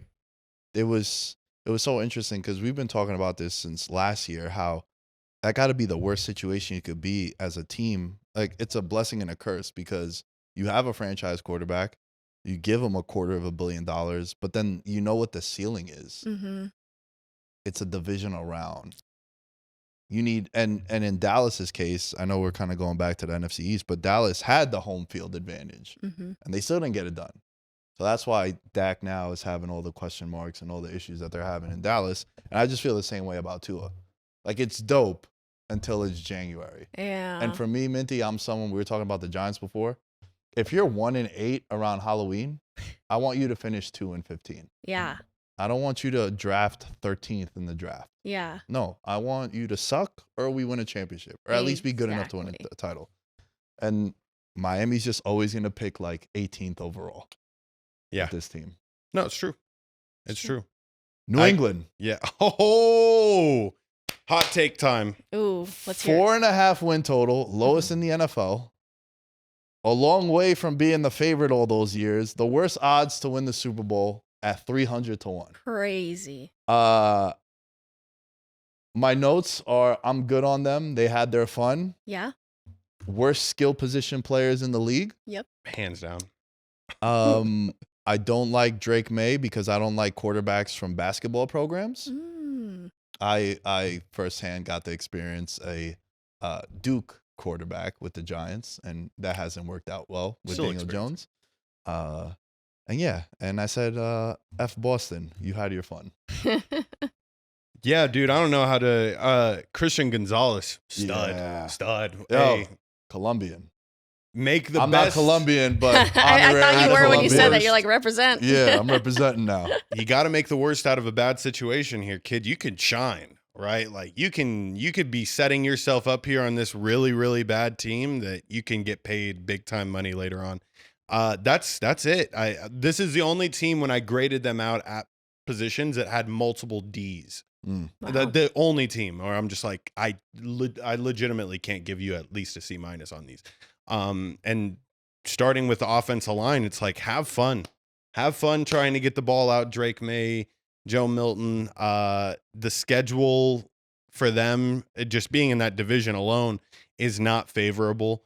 I do have them squeaking out a couple of wins, maybe against the Jaguars week 7, but I think it's very well that they could start off like 0-6. Yeah. Yeah. I mean, no doubt. they were the golden standard, right, for years and years and years, and now it's the empire has fallen. And I think a lot of people, other than New England fans, are very happy to see that. I'm pretty much copying pasting everything that you just said, George, because I only have like 4 bullet points on them, and their O-line's awful. Schedule is incredibly tough. Cincy, Jets, San Francisco, Houston. I mean, come on, like it's insane. Wouldn't put money on them, but love the under 4.5 plus 110. And you're right. I think they could squeak out a couple wins. I think they could be, really Overlooked. surprising upsets. Yeah, they'll be Reason. overlooked. They will be overlooked in one of the yeah. games. Whatever game they are, the hugest dog. I think I'm going to bet on them just because Well, you never know in the NFL. I love the Bengals. I love the Pats 9 plus 9 against the Bengals week 1. Ooh. I Joe- like that Joe one. Burrow 0-4 against the spread in week 1s in his career. Really? They last year they started 0-2. The year before they started 0-2. They're just slow starters coming out the gates, and I just think, you know, they got Christian Gonzalez last year. He not shut down, but he held Tyreek Hill to like. Shut down is Well, great. no, Yeah. but he held in 8 for comparison 80. when he had like 8 for 80. Yeah, that's shutting down Tyreek Hill, bro. It's true. So they could do some things, man. And I just think that the conversation around them, it's so bad, like we've been saying. I could just see Cincinnati like squeaking out a field goal win, and then they're like, "Oh, I can't believe." They tend to play really close games. Yeah, I feel. and especially early on in the year. Yeah, like, this would be the best time to play a Bengals. Yeah, and they're pretty sloppy in the beginning of the year. Yeah. So 9 I points, actually I'm really just- like that. That's a huge spread. It could get to double digits. I it's feel. the biggest. It's the biggest dog in week 1 right now. Interesting. Yeah, so just interesting. I don't think they're gonna win outright. They will be like 92% entered the Bengals in like circa. Yeah. That everyone's gonna have them. And they're Survivor. Yeah, circa Survivor for sure. Mhm. So yeah, New England. I mean, I got them at 2-15. I got Miami at 10-7, Buffalo at 10-7, and I got the Jets at 12-5. Ooh. Do we think New England has the fewest wins? Plus 320. I mean, who else is worse than them? The Panthers. Yeah. My division winner? Yeah, I know, bro. I mean, it's I like the Panthers to win the division. Really? Everyone's high on the Falcons, but I think I'm with the Bucks here. Maybe I the like the Bucks. Bucks? Yeah, I think they're being overlooked. Everyone's high on the Falcons. The Saints, they're okay, but I like the Bucks. hopefully we How do you fire have coach. this division playing out? What's the order? AFC East. Jets, Dolphins, Bills, Pats. Thank And you. you? I got Jets 13-4, Bills 12-5, Dolphins 11-6, and Patriots 4-13. Every time that I Damn. see a team from the AFC East playing anybody from the NFC, I'm going to hammer them. Huh. Period. Minty, before we let you go and we continue the show, I want to say thank you again for Thank you stopping for by. having me. It was nice to have you on. The studio is awesome. You guys are awesome. Yeah, I know. This is brand new to us too. Just like it's brand new to you right now. This is Beautiful. First day. Love it. Give out your social media where people can find you. Yeah, you guys find me on Instagram, Twitter, and TikTok at Minty Bets. You can also find my UFC picks for pay-per-view fights on UFC Fight Pass's On the Line betting show. And for UFC Fight Nights taking place at the Apex, I will be on the live broadcast giving out my picks in between the fights. So check that out at Minty Bets. Make sure you guys show some love to Minty, and shout out to Minty again for coming on the show. Let's move on over to the NFC West. This team, George, is the home of the defending NFC champion San Francisco 49ers. We'll start with them. They are the favorite to win the Super Bowl out of the NFC with a 11.5 win total, minus 200 to win the division. I really wanted to come out and say they're not going to make the playoffs. I wanted to, but It's impossible. Yeah, I don't have them winning the division, truthfully, but I have them making the playoffs. I'm not going to get too hot and too crazy with the takes, though. I do think that the Ayuk thing is an issue. I'm worried about the health for some of their main guys. Like, can CMC go another full season healthy? Can Debo? What's happening with your boy Trent Williams? When Trent Williams and Debo missed last year, it looked like Brock Purdy never played football in some of those games. It's bad. Like, Trent Williams does a lot, and I think the offensive line is going to take a step back. I think the division has gotten a lot better too. So that's something. Fun fact, Brock Purdy has never lost to the NFC West. He is undefeated in his career against them. Oh, wow. So there's a lot of good, right? They're going to get the Tafunga back. They're going to get, I don't think Greenlaw is going to be back. No, he got hurt. Yeah, he like, tore at the his Super Bowl. tore his Achilles Yeah. in the Super Bowl.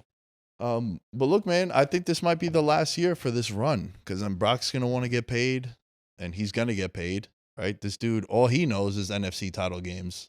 Or more. Yeah. Right? So that's the floor for their team is NFC title games. I think they're an 11-win team. I think they are still the cream of the crop in the NFC. I'm just a little worried. I'm not as high as, like, last year I had them winning the NFC. I felt really good about that. This year I don't feel as confident.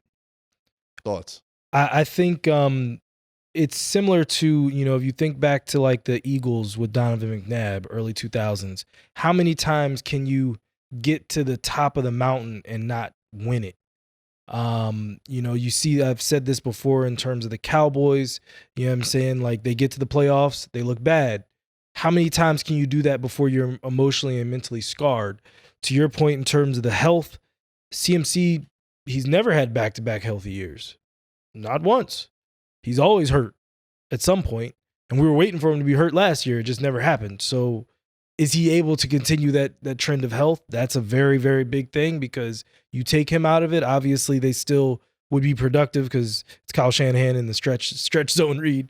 But at the same time, you take him off the field, that's a huge, huge, huge loss. And like he's the perfect running back for them too. Yes. Like, for as much as this dude's been able to make like Tevin Coleman and like Matt Breida serviceable running backs, it really got unlocked when he got there. So I don't want to sell him short. 1,000%. And also he's a white running back, so we got to defend them as best we can. True. There ain't that many. You're not gonna let no daggers thrown his way. Peyton Hillis. Peyton Hillis is spinning. 1,400 rushing yards last year, 14 touchdowns. Yeah. And that's just the running stuff. He caught 67 passes, had 7 touchdowns through the air also. Like this he's all worldly. And I felt like, obviously I was biased because we were holding the tickets that we were holding. Really think about it, from week 1 to 18, he was the best player in the league. Yes. And if a wide receiver wasn't going to win it the year that Cooper Kupp had the Triple Crown, MVP that is, who was the best player from week 1 to week 18, and then McCaffrey didn't do it last year, it's never happening. Yeah. It's never going to happen. So I think you're right, George. Josh, he hasn't played back-to-back full seasons. Yeah. I mean, it's a volatile position, It's a volatile position. I think the thing that excites me the most about knowing that the 49ers will win this division and it will be another reign of dominance is I think they will lose to all of the teams that will be in the playoffs. Like I think they lose week 1 to the Jets. I think they lose to KC week 7. Mm-hmm. I think that they lose to Buffalo week 13. And I think that they lose to Miami at Miami in week 16. Like I think this is a team that they will, just like how the Dolphins and the Cowboys beat up on the dog shit teams of the NFL last year and everyone propped them up. This is the exact path that the 49ers are going to take. My biggest concern with this team, nothing to do with the players at all. It's Steve Wilks as a defensive coordinator. That was the question mark halfway through the season last year. He revitalized himself by saying, okay, I'm going to go from the booth to the sideline. They play well enough to make it to the Super Bowl. And then the only, I remember when we were doing our Super Bowl preview and we're breaking everything down, the glaring issue with that team was, is Steve Wilks capable of calling a defense that can win a Super Bowl game? He wasn't. I don't think he's capable of coaching a defense that can, beat a lot of the primetime teams. And they're still going to win the division. I got them going 13-4, but they will lose all of the games to the teams that will be making the playoffs. Damn, you got them winning the division also? I do. I have them going to 12-5. 12-5? Yeah. So right over their number at 11.5. I got them at 10-7. I have them as a wild card team. My division winner, it's got to be the Rams. He's going Seahawks. It's the Seattle Seahawks. Wow. Please tell me more, because I wish I would have looked more into this team. So they get a new head coach. McDonald was the defensive coordinator from Baltimore last year. The Ravens, yep. I think he did a great job with them. Remember, this was a team that, Kyle Hamilton really became like an all-pro, and he helped out a lot because, there's certain teams that I always think of. Like when I think of the Ravens, I think of safety and linebacker, right? When I think of the Cowboys, I think offensive line. When I think of the Chiefs, I think tight end, right? Kelsey, Gonzalez, and with the Ravens, what he did with that defense, and now him coming over there, bro, this is a very young defense in Seattle. Yep. And they play the 20th hardest schedule in the league. new voice in the building, Pete Carroll not being there. The first year coach bump, it's a real thing. We saw it happen with D'Amico. Yeah, D'Amico last year, yeah. We saw it happen with Dable with the Giants, O'Connell with the Vikings. And they have weapons, dude. They have a lot of weapons. They have Lockett. They got Metcalf. They got Jackson Smith. They got Kenneth Walker. Yeah. And I think Geno last year, the expectations were really high coming off the year before where they made the playoffs. And now they're kind of flying under the radar. I like their secondary a lot. Woolen last year, he had a down year after the rookie season that he had. Sure. But Witherspoon in the secondary. Yep. He did a lot of good things with that defense and all the injuries that what do you call it? That Baltimore would have. They're 7-1 to win the division. They have a win total of 7.5 wins. They're 60-1 to win the Super Bowl. There's just something about this team, man. I think that, they have my boy Leonard Williams there now. Yep. He's over there. I think their offensive line is better than people think. And they the offensive coordinator that he hired is the offensive coordinator last year. He was at Washington in college. And you saw what he did with Michael Penix. This team just made the playoffs 2 years ago. And last year, they had a terrible record in one-score games, and I think we get some regression to the mean there. I like the Seahawks to win the division. And they were right there to make the playoffs last year too. I don't think they missed it by more than 1 or 2 games. Yeah, they were in the mix last year too. Mm-hmm. Yeah, I'm interested to see how they were 9-8 last year, guys. Yeah, that's what I thought. Yeah, there was. Yeah, the youngins came out and they performed. Like it was like all right, these rookies are capable of winning us some games. Do I think that, losing Pete Carroll is a big, factor? I think that's the biggest factor. When you say the new coach bump, like new coach bump as in it's a breath of fresh air for the organization and these teams tend to perform better? Yeah, there's excitement in the building. Mm-hmm. There's we haven't even gotten to the biggest first-year head coach bump yet. That's in the next division. But, dude, they come in, especially when it's been a voice that – it's one of two things, right? Especially when it's been a voice that's been there for so long. Mm-hmm. Or there's just known hostility towards the coach, right? Like when Josh McDaniels got fired. Right. Like everyone knew they didn't like him. Correct. But Pete Carroll, it's not that they didn't like him. It's like, bro, you've been there for 15 years. It's the Yeah. same thing I was talking about before with Josh, with Mike Tomlin. I just think that's where it doesn't necessarily work as that you're going to come back and it's like a bump in terms of productivity. I think you see that when you get a Josh McDaniels type situation where the team is so fed up and then the new coach comes in and that happens. But I think because to me, it's not like Mike McDonald can come in and then be anywhere near where Pete Carroll was or supersede that. He's still working towards that man that was there before him. A lot of coaches that are coming in that are brand new and, they didn't have a successful coach in front of them. They are setting that new template. I think, I think they will perform well. I don't think that they're a playoff team. I had them going 7-10. But very easily, based on their youth and us not knowing a lot about the team, could be very competitive in this division. Yeah, I've got the Seahawks going 9-8.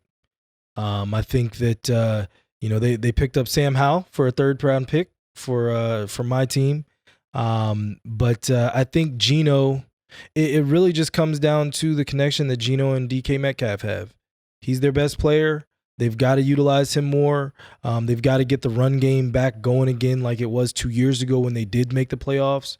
I think that their defense, as you said, their corner situation is elite. They have 2 of the best young corners in the league. Really, really stout defense, I think. And I mean, in that division, all the defenses in that division outside of the Cardinals are on the elite side. Mm-hmm.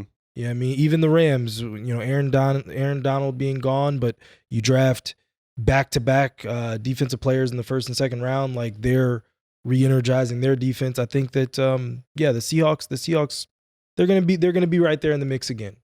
It's gonna be whether or not you make that play or you don't make that play in a couple of their games.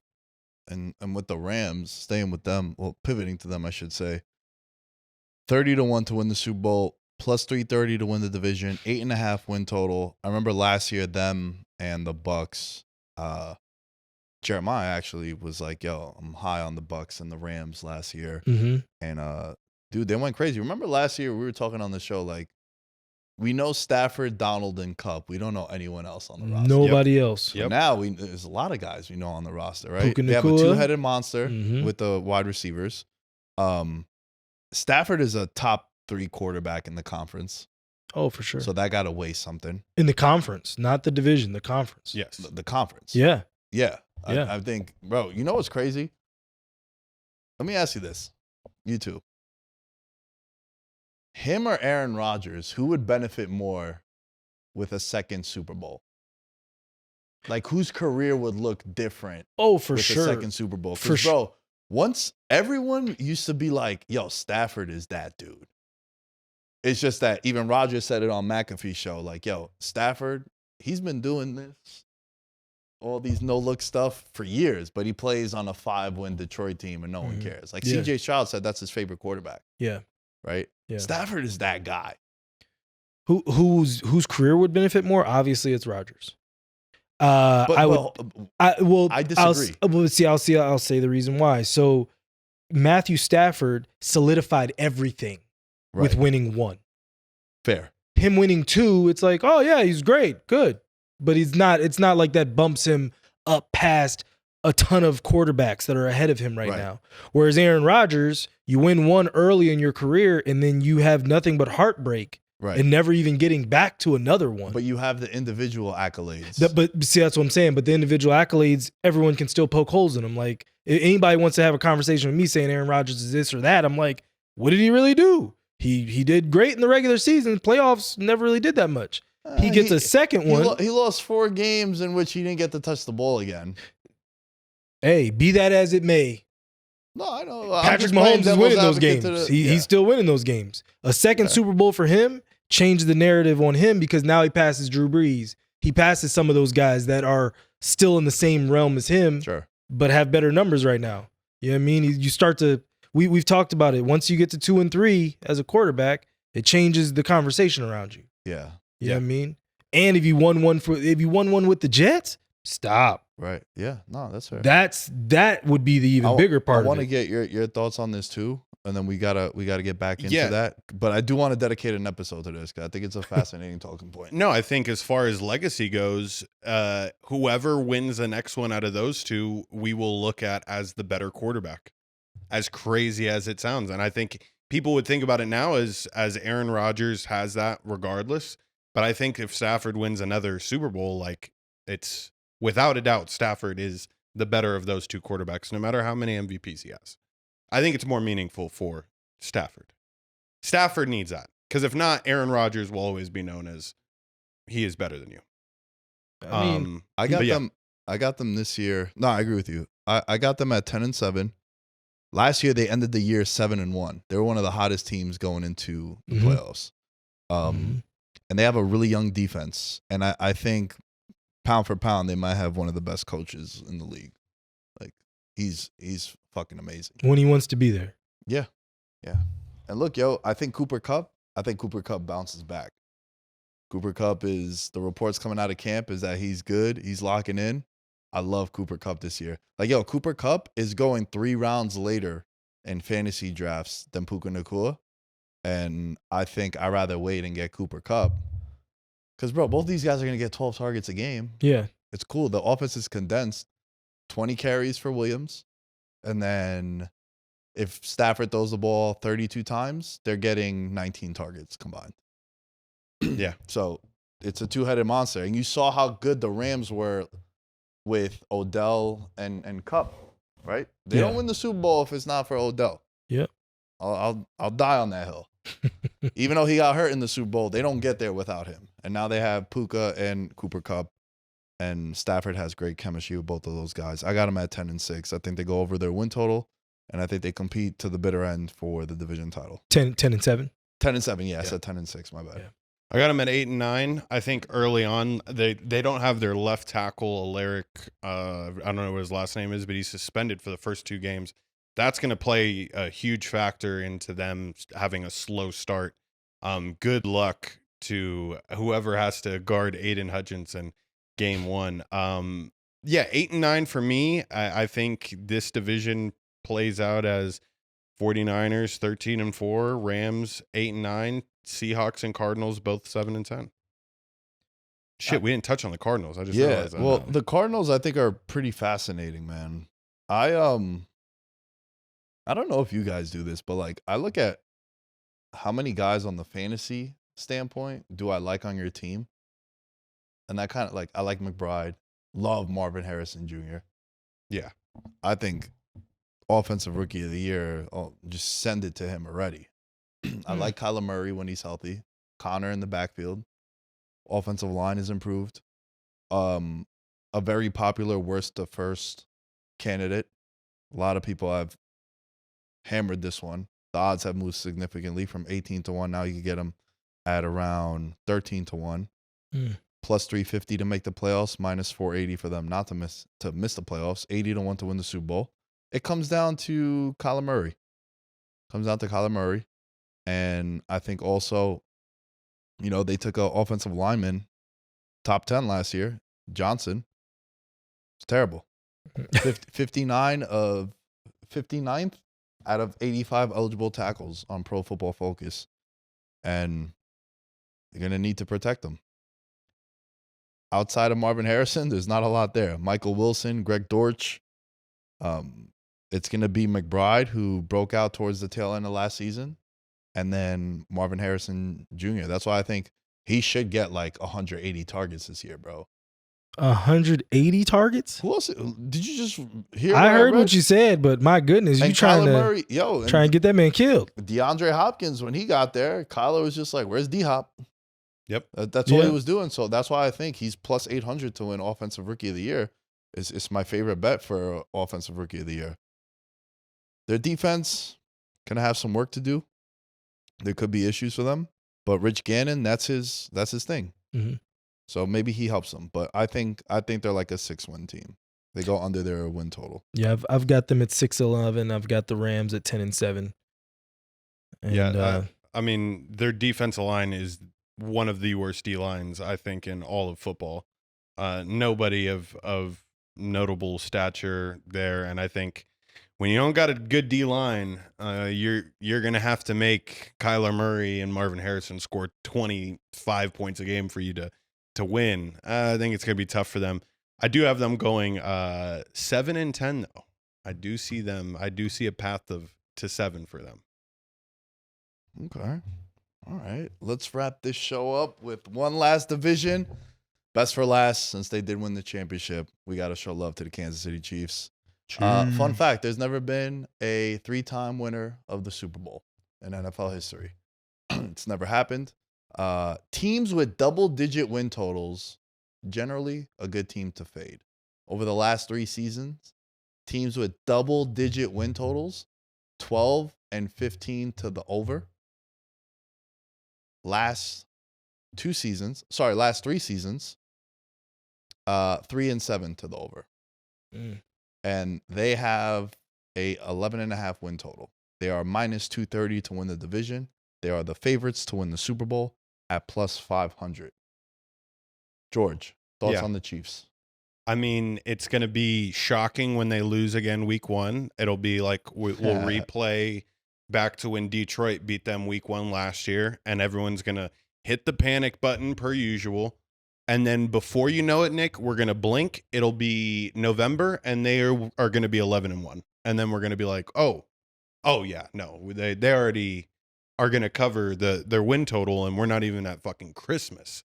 This team is too good. It's too good for the NFL's own good. The only thing that will hold them back is injuries.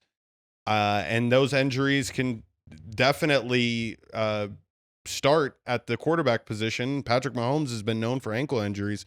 If you don't protect him at the level that you're supposed to, and you think you can scoop by all these games without thinking you guys are the target, you guys can potentially get your franchise quarterback hurt. I hope it doesn't happen, but that's really the only path for teams in this division to win this division. If Patrick Mahomes gets hurt, you have a chance. The window is now open. If he is not hurt, just buckle up to try to get a wild card spot, because that's what it's going to be. What about you, Josh? Yeah. I've got him at 15-2. I think 15-2. 15-2. What they've added on the offensive side of the ball is ridiculous. You still couple Rashee Rice playing well last year as a rookie. You add in Xavier Worthy, who I think will be the offensive player of the year for rookies. You then couple that with Hollywood Brown, Pacheco continuing to step forward. I think a lot of this also takes a lot of pressure off of Travis Kelce. Last year, they were very dink and dunk and in the intermediate routes. Now they can get back to explosive plays. Andy Reid is going to be Andy Reid. And Steve Spagnuolo is still the best in the business in terms of just diagnosing and breaking down opposing offenses. They're, and then, when we're going to talk about the rest of the division, obviously, but their division, they've got 6 games. That's 6. Like they're in a situation similar to that of the Patriots when Brady was there and the rest of the division was just trash. And it was like, well, we got 6 wins every season. You know what I mean? That stuff, it catapults you to the playoffs before you even do anything. So, 15-2. And I've got them going back and getting 3. Andy Reid with the Chiefs is 9-2 to the over with the win total. So history says that they're going to surpass the 11 wins. I think they're going to be better on offense this year. Probably worse on defense. They do lose Snead. Yeah. They did lose Snead. And you know what, man? They're just a team that Spags comes alive in December and January, or when it's the Bengals week 4. When it's a marquee game, that's when they'll turn up. And that's the reason why I have them winning the division. I'm not getting that crazy. I think what they're doing with Kelce is going to be what the Pats did with Gronk. Save him. Do you know how many 100-yard games he had last year? I was talking about it with Jeremiah the other day. Us two were working. And no, he didn't have 0. But off the top of your head, the perception of Kelce, how many would you assume he had last year?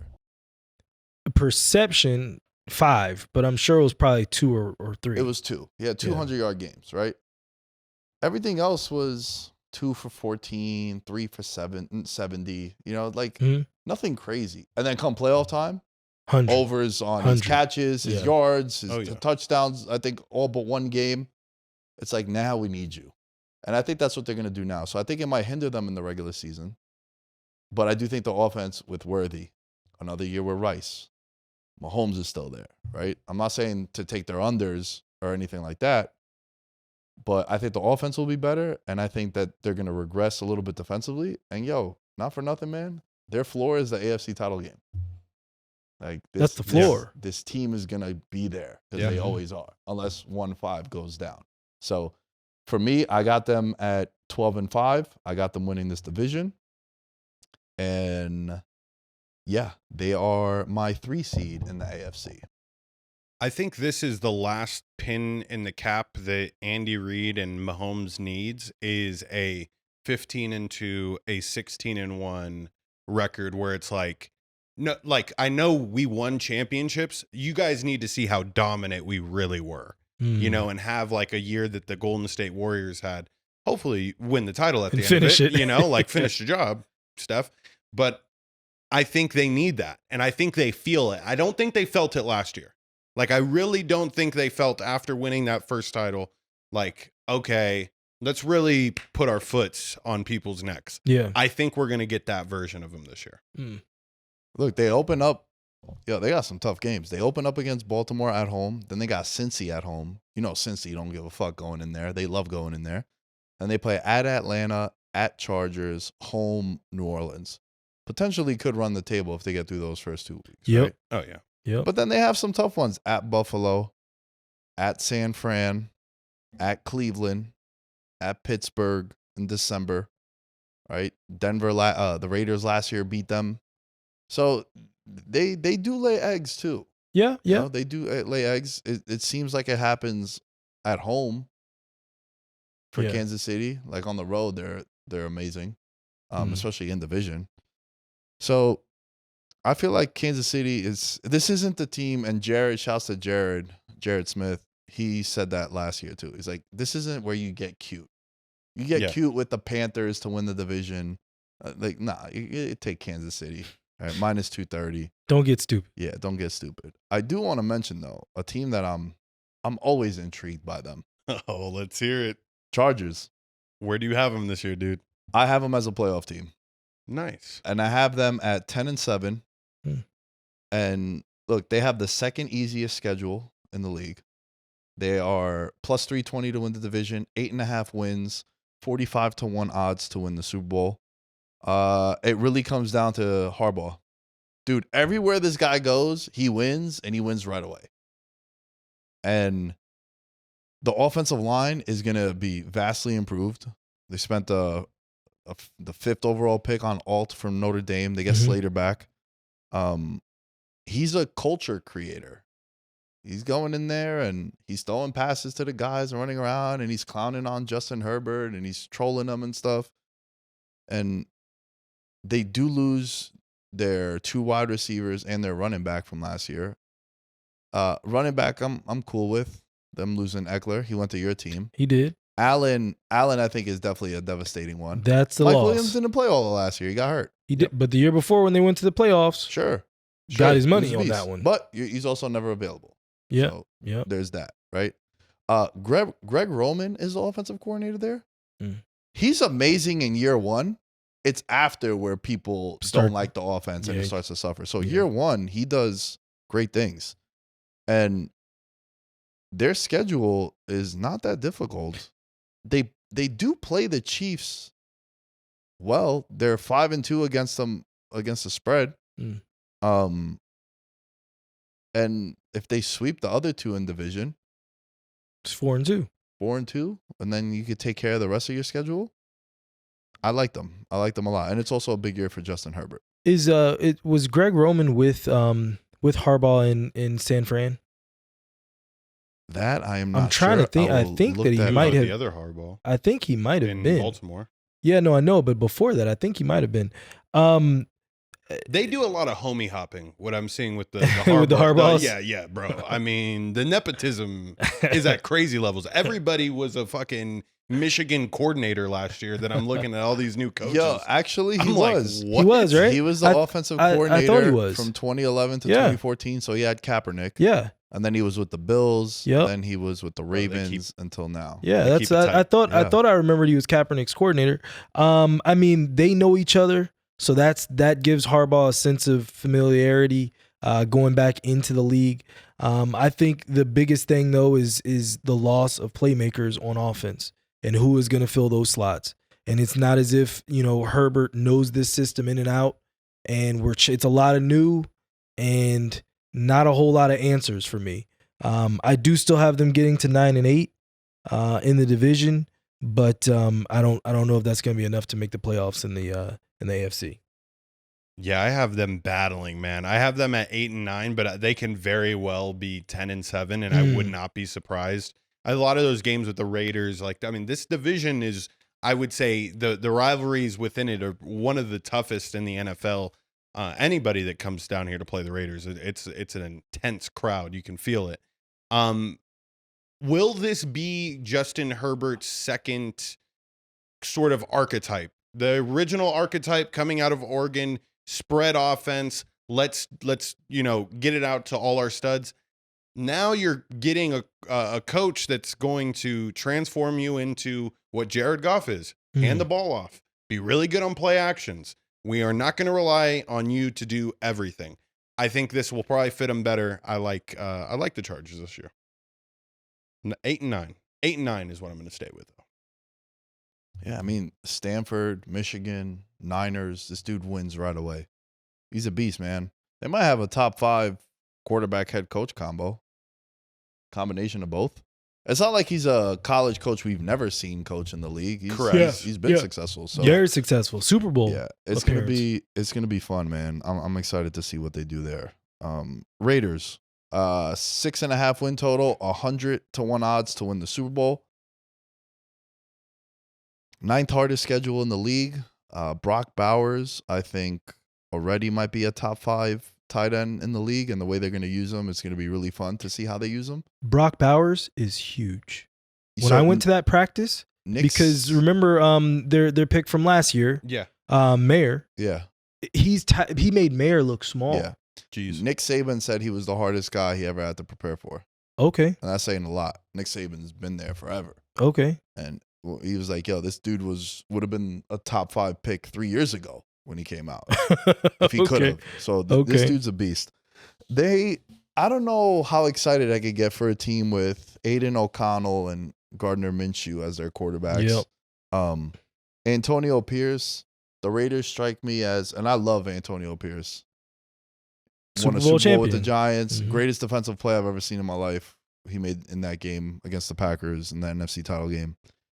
But they strike me as like, you ever have a friend get out of a shitty relationship and then they go into another relationship and it's like they treat them just a little bit better, but it's still pretty shitty. But it's such an upgrade from previous the one that you hated. That's kind of what this strikes me as. Like, I don't think Antonio Pierce is going to be the long-term answer for the Raiders. I think Crosby is a beast. We know that. Yeah. He loves being a Raider. He's a typical, like, you close your eyes, you think of a Raider player, it's Crosby. Yes. But Devontae ain't going to be there mid-season. He's either going to the Jets or he'll go to a team that needs that guy. Yeah, like add another weapon. Yeah. I mean, he'd be a great Charger, but they're not going to trade in division. They're not like your team. He would be. Oh God, that was uncalled for. He would be a good Charger or a Cowboy. He would help the heck out of the Cowboys. The Cowboys don't got the money. A lot of the people that you're mentioning, though, they just don't have the money. They don't have the money, yeah. You know what I mean? So in terms of the cap. I'm not that excited about the Raiders. I think their secondary is still going to be an issue. And it's a quarterback for me, man. Yeah. It's just a quarterback. What record do you have him? I got him at 5-12. Oh wow, okay. Yeah. I'm not bullish on them, but I'm not, I think what I will say, bro, I went to that practice. I went to the Raiders practice, and what Antonio Pierce is doing though, and I actually so did you guys see the receiver and all that? Yeah. So I actually play with Devontae Adams' chef. And he was giving me insight in terms of what it was actually like when when Josh McDaniels got fired, and just the air that left the room in terms of like, oh, we actually can breathe again in here. We can have some fun. And Antonio Pierce, what he has done, he is a very much Raiders coach. The Raiders, and then you also have to think about the coaching staff that he put around himself with Philbin, former head coach, Rob Ryan. You know what I mean? Like, he has good coordinators around him that can actually support him. He can just be that rah-rah motivator guy that doesn't have to run a lot of the X's and O's. He's more the guy that's here to uplift, bring an attitude, and change the culture. I think they're going to go 8-9. I don't think they should go with Minshew. I think they should probably see what they have in AOC. And if he's not the guy, then you bring in Minshew. When you start with Minshew, it's kind of hard to go back to AOC. So, but I do think they can get 8 wins. 8 wins. Yeah. I got them at 7-10. Right around there, for the sole fact being, I just don't know how you look at their defensive line and don't go like, damn, this is top 3 defensive lines. Like, yes. You don't add Christian Wilkins and then all of a sudden, like, I'm not going to give you a couple of wins. The reason being is just because last year had the trend super hard with the Jets and the Browns, where it's like your offense does not matter. You can win a lot of games by having an above average defense. That being said, those teams, the Browns and the Jets, had a secondary. The Raiders do not have one. So if they're not getting sacks and stopping the other team from running the ball, like, they're going to be in a lot of dogfights. I don't know what the slander is with Gardner Minshew. I am going to continue to sit here with my tongue bit I know he is a playoff caliber quarterback, at least a quarterback that is comparable of putting you in winning positions in the NFL. There's only 15 of them. He's one of them. You know what's crazy? We're both making the same face, but there's memes going around of side-by-sides, tail of the tapes of him and Trevor Lawrence. All his numbers are better than Trevor Lawrence's because he was the quarterback before Trevor got drafted there. And it's crazy, man. You know, like there's a side-by-side of Daniel Jones and Trevor Lawrence. Yeah.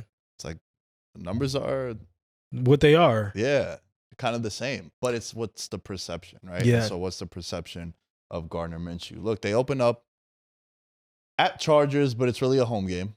I think they have a better home crowd in LA on the road sometimes than coming here. Because the issue with Vegas is my friends from back home, they can't wait for the Jets and Giants to come out here again. Because they're like, yo, if we're going to go to one road game for the Jets and Giants, we're going to go when they play Vegas because it's popping. It's dope. You don't want to go to Minnesota in fucking early December. I still want to go to Minnesota. I got to see the new stadium. I'm the American fan, man. All right, yeah. But like, I got to see if you had if you didn't live in Vegas though, you'd probably pick Vegas over Minnesota. If there was a choice, that's okay. 1,000%. Oh, I would hope so. 1,000%. Talk after the show. 1,000%. Sure you're right. 1,000%. But they play the Chargers. They play at Baltimore, home Carolina, home Browns, at Denver, home Steelers. You look at their schedule, their home games. The Panthers game might be the only one where they'll actually have a home field advantage because there's like Panthers ain't traveling. Panthers ain't traveling. Yeah, but yeah, to me, I'm not as high. The defensive line is dope. I don't get excited when you sign a defensive tackle. That's just me. Really good one. It's not. I'd rather pass with. Now, if he's a defensive tackle like Aaron Donald that gets 20 sacks, sure. Well, Aaron Donald's. But if you're a run stuffer, I'm not really excited their about D that. line. Their D line is pretty stout. It's pretty stout. Yeah. And they got the one guy that just changes everything. Yes. All right, Max let's Crosby. end this one with the Denver Broncos. 5.5 wins, 250 to 1 odds to win the Super Bowl. Russell Wilson experience has been deleted from the memories of the Denver Bronco fans, but they have another Wilson in town, Zach Wilson.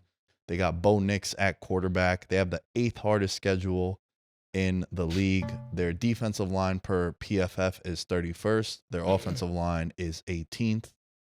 George, thoughts on Denver, man? Because this was one where like I'm not excited about them at all. I mapped it out. I tried to find 3 wins for them. All 3 of those wins are going to be within division 2 within division and then Carolina because I'm just picking everybody to beat Carolina. 3-14. There is a very good possibility that before Thanksgiving that Sean Payton maybe does a self-exit. Like I know the caliber of teams that Sean Payton likes to have being a Saints fan. I know this is crushing him. And if he can't quickly turn it around, I don't think he has any shame in saying, figure it the fuck out. Like, I'm out of here. If Bo Nix comes out and he's amazing and they are in a couple of the games early on, good for them. But I think this is overall the entire roster. This is the worst roster in the league. I also think they're a candidate to be a fire sale team if they are as bad as you think. With like Patrick Surtain, do you go to pay him $20 million? Or do you just say, he didn't play good last year. Yeah, but he's still one of. I think he's like the only piece you would want. I mean, he don't want to like. Would you? At some point, it's like, well, I'm not gonna keep coming out here and killing myself. I've got them at 5-12, so hearing the number at 5.5, I'm right there. But I got them at 5. Yeah, I think that Sean Payton definitely gets fired, and especially if Russell Wilson plays well in Pittsburgh, it does not look good for Sean Payton at all. Coming in there trying to reign with an iron fist, just not a good look. So, yeah, they're definitely the bottom feeders in the division. Their best player aside from Patrick Surtain would be their guard. Quinn Miners. Yeah, Quinn. Or Mears, whatever. You can definitely get picks for him. Is it a fire sale though? I mean, bro, you can't even get cigarettes with this. They have nothing to sell. They have nothing. Zilch. Let's end the show with our predictions. Josh, cue up your we just did AFC. Let's do AFC. Give us your 1 through 7 and then give us your title game. Don't give us your Super Bowl yet. AFC number 1 seed is the Chiefs. Number 2 seed is the Ravens. Number 3 would be the Jags for division. And then let me see, is there another division in there?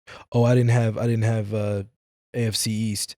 AFC East Jets, I would probably say would. So the Jets and Jags would probably be right there, 3 and 4. 5 seed would be the Texans. Excuse me, the Bengals. 6 seed would be Texans. 7 seed would be either the Chargers or the Colts. George? I got Chiefs winning the conference. They're our number 1 seed. Number 2 seed, the Jets. Number 3 seed, the Bengals. Number 4 seed, the Jaguars. Those are your conference winners. Your wild card teams will be the Bills, the Ravens, and the Dolphins. So there'll be 3 teams in the AFC East that make the playoffs for me.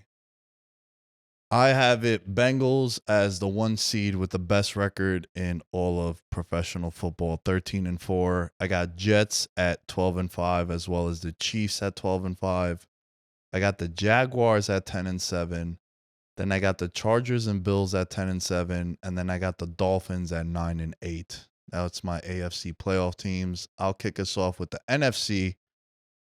Your 1 seed are the Philadelphia Eagles at 12 and 5. I got the Packers at 11 and 6. Seahawks at 11 and 6. Panthers, your NFC South winner at 8 and 9. I got the Lions at 11 and 6, and then I got the Rams and the Niners at 10 and 7, wrapping up the NFC playoffs. George, back to you. I got the Lions having the top seed in this conference at 13 and 4. 2nd seed, Eagles at 13 and 4. 3rd seed will be the Niners at 13 and 4. And then I got my Saints going 10 and 7 in the NFC South. My 3 wild card teams would be the Cowboys at 11 and 6, the Packers at 10 and 7, and dude, I'll go with the Bears. I'll go with the Bears at 9 and 8. 3 teams from the NFC North make it. Josh. I've got let's see, I've got the Packers at 12 and 5 as the 1 seed. The Niners also at 12 and 5 as the 2. The Eagles at 11 and 6 at 3. Tampa Bay rounding out the division winners at 10 and 7 at 4. The Lions would be the 5 seed at 11 and 6. The Rams would be the 6 seed at 10 and 7, and the Seahawks would be the 7 seed at 9 and 8. As far as the conference, I said earlier I got the Packers going to the Super Bowl, and then they'd be taking on the Chiefs for the 3-peat. Who do they play? Oh, the Packers. Who the Packers play in the conference? The Packers. I would say the Packers would be playing the. Let's go Packers and Lions. Okay, George, to you. I got Lions Eagles in the NFC title game. With the Lions making it to their first Super Bowl and since fucking TVs were in black and white or whatever. What about you? I have Packers Rams in the conference title. I got the Packers going to the Super Bowl. They will play the winner of Jets versus Bengals. And the Super Bowl this year is going to be Aaron Rodgers against his old team. Wow. The Rodgers Bowl. Wow. It's going to be Jordan Love going up against the guy before him. A lot of green in the crowd. The Jets will beat the Packers in the Super Bowl, and the Jets will win the Super Bowl this year. Sick. I got 180 to 1 odds for that to be the Super Bowl. I mean, I almost hit an exacta last year, bro. I love that exacta. Jeremiah in the control room had sent me a text over the break, and he showed the Chiefs versus like the top 5 NFL Super Bowl contenders as an exacta. I'm glad you brought that up, because that's a crazy odd. Like, this is actually a stable investment bet that you can hedge either way. You're gonna make a good profit. Yeah.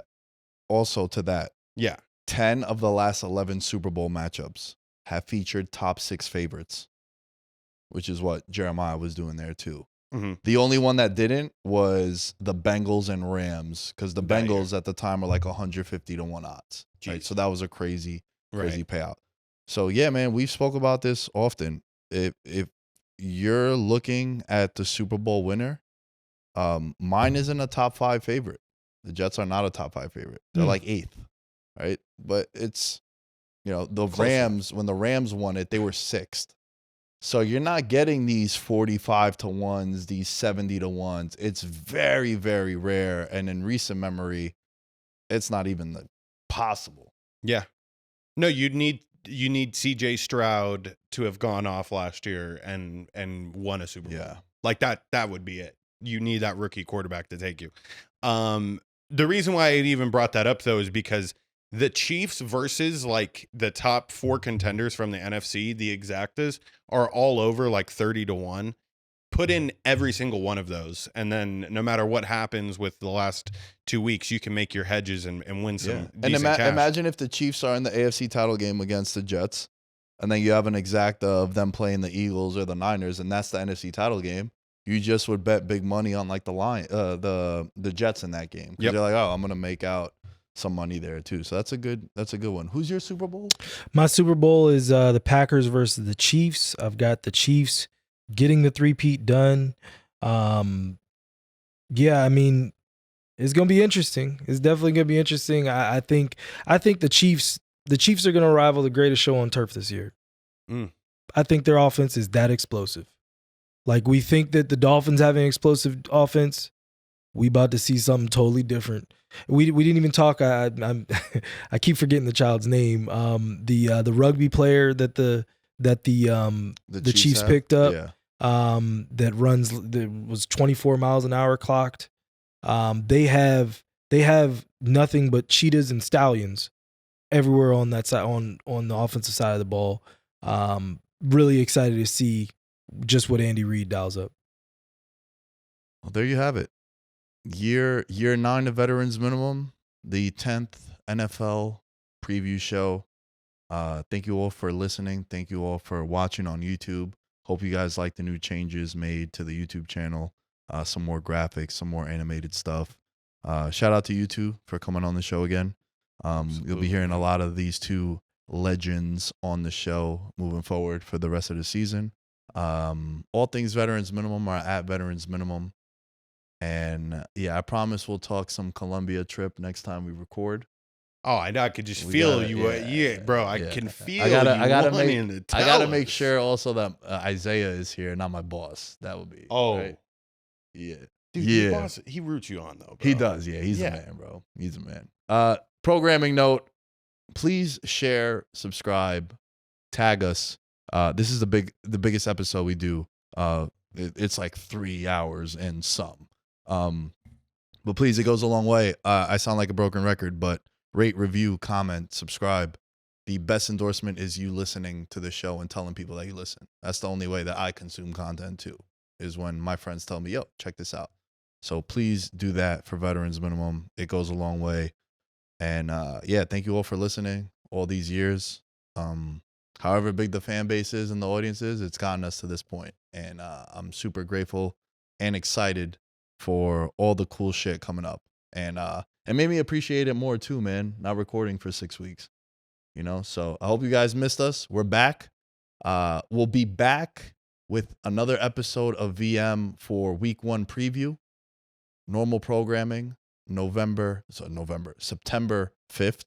And then we'll be back in the swing of things, 2 shows a week. Again, thank you. And we will catch you guys next time. Peace. In his element, I'm a gold medalist, bronze like your medal is. So many deer in headlights, but it's bedtime. Hear that supper bell, main course, be the venison. Dab. Most dangerous game. Either kill or be killed.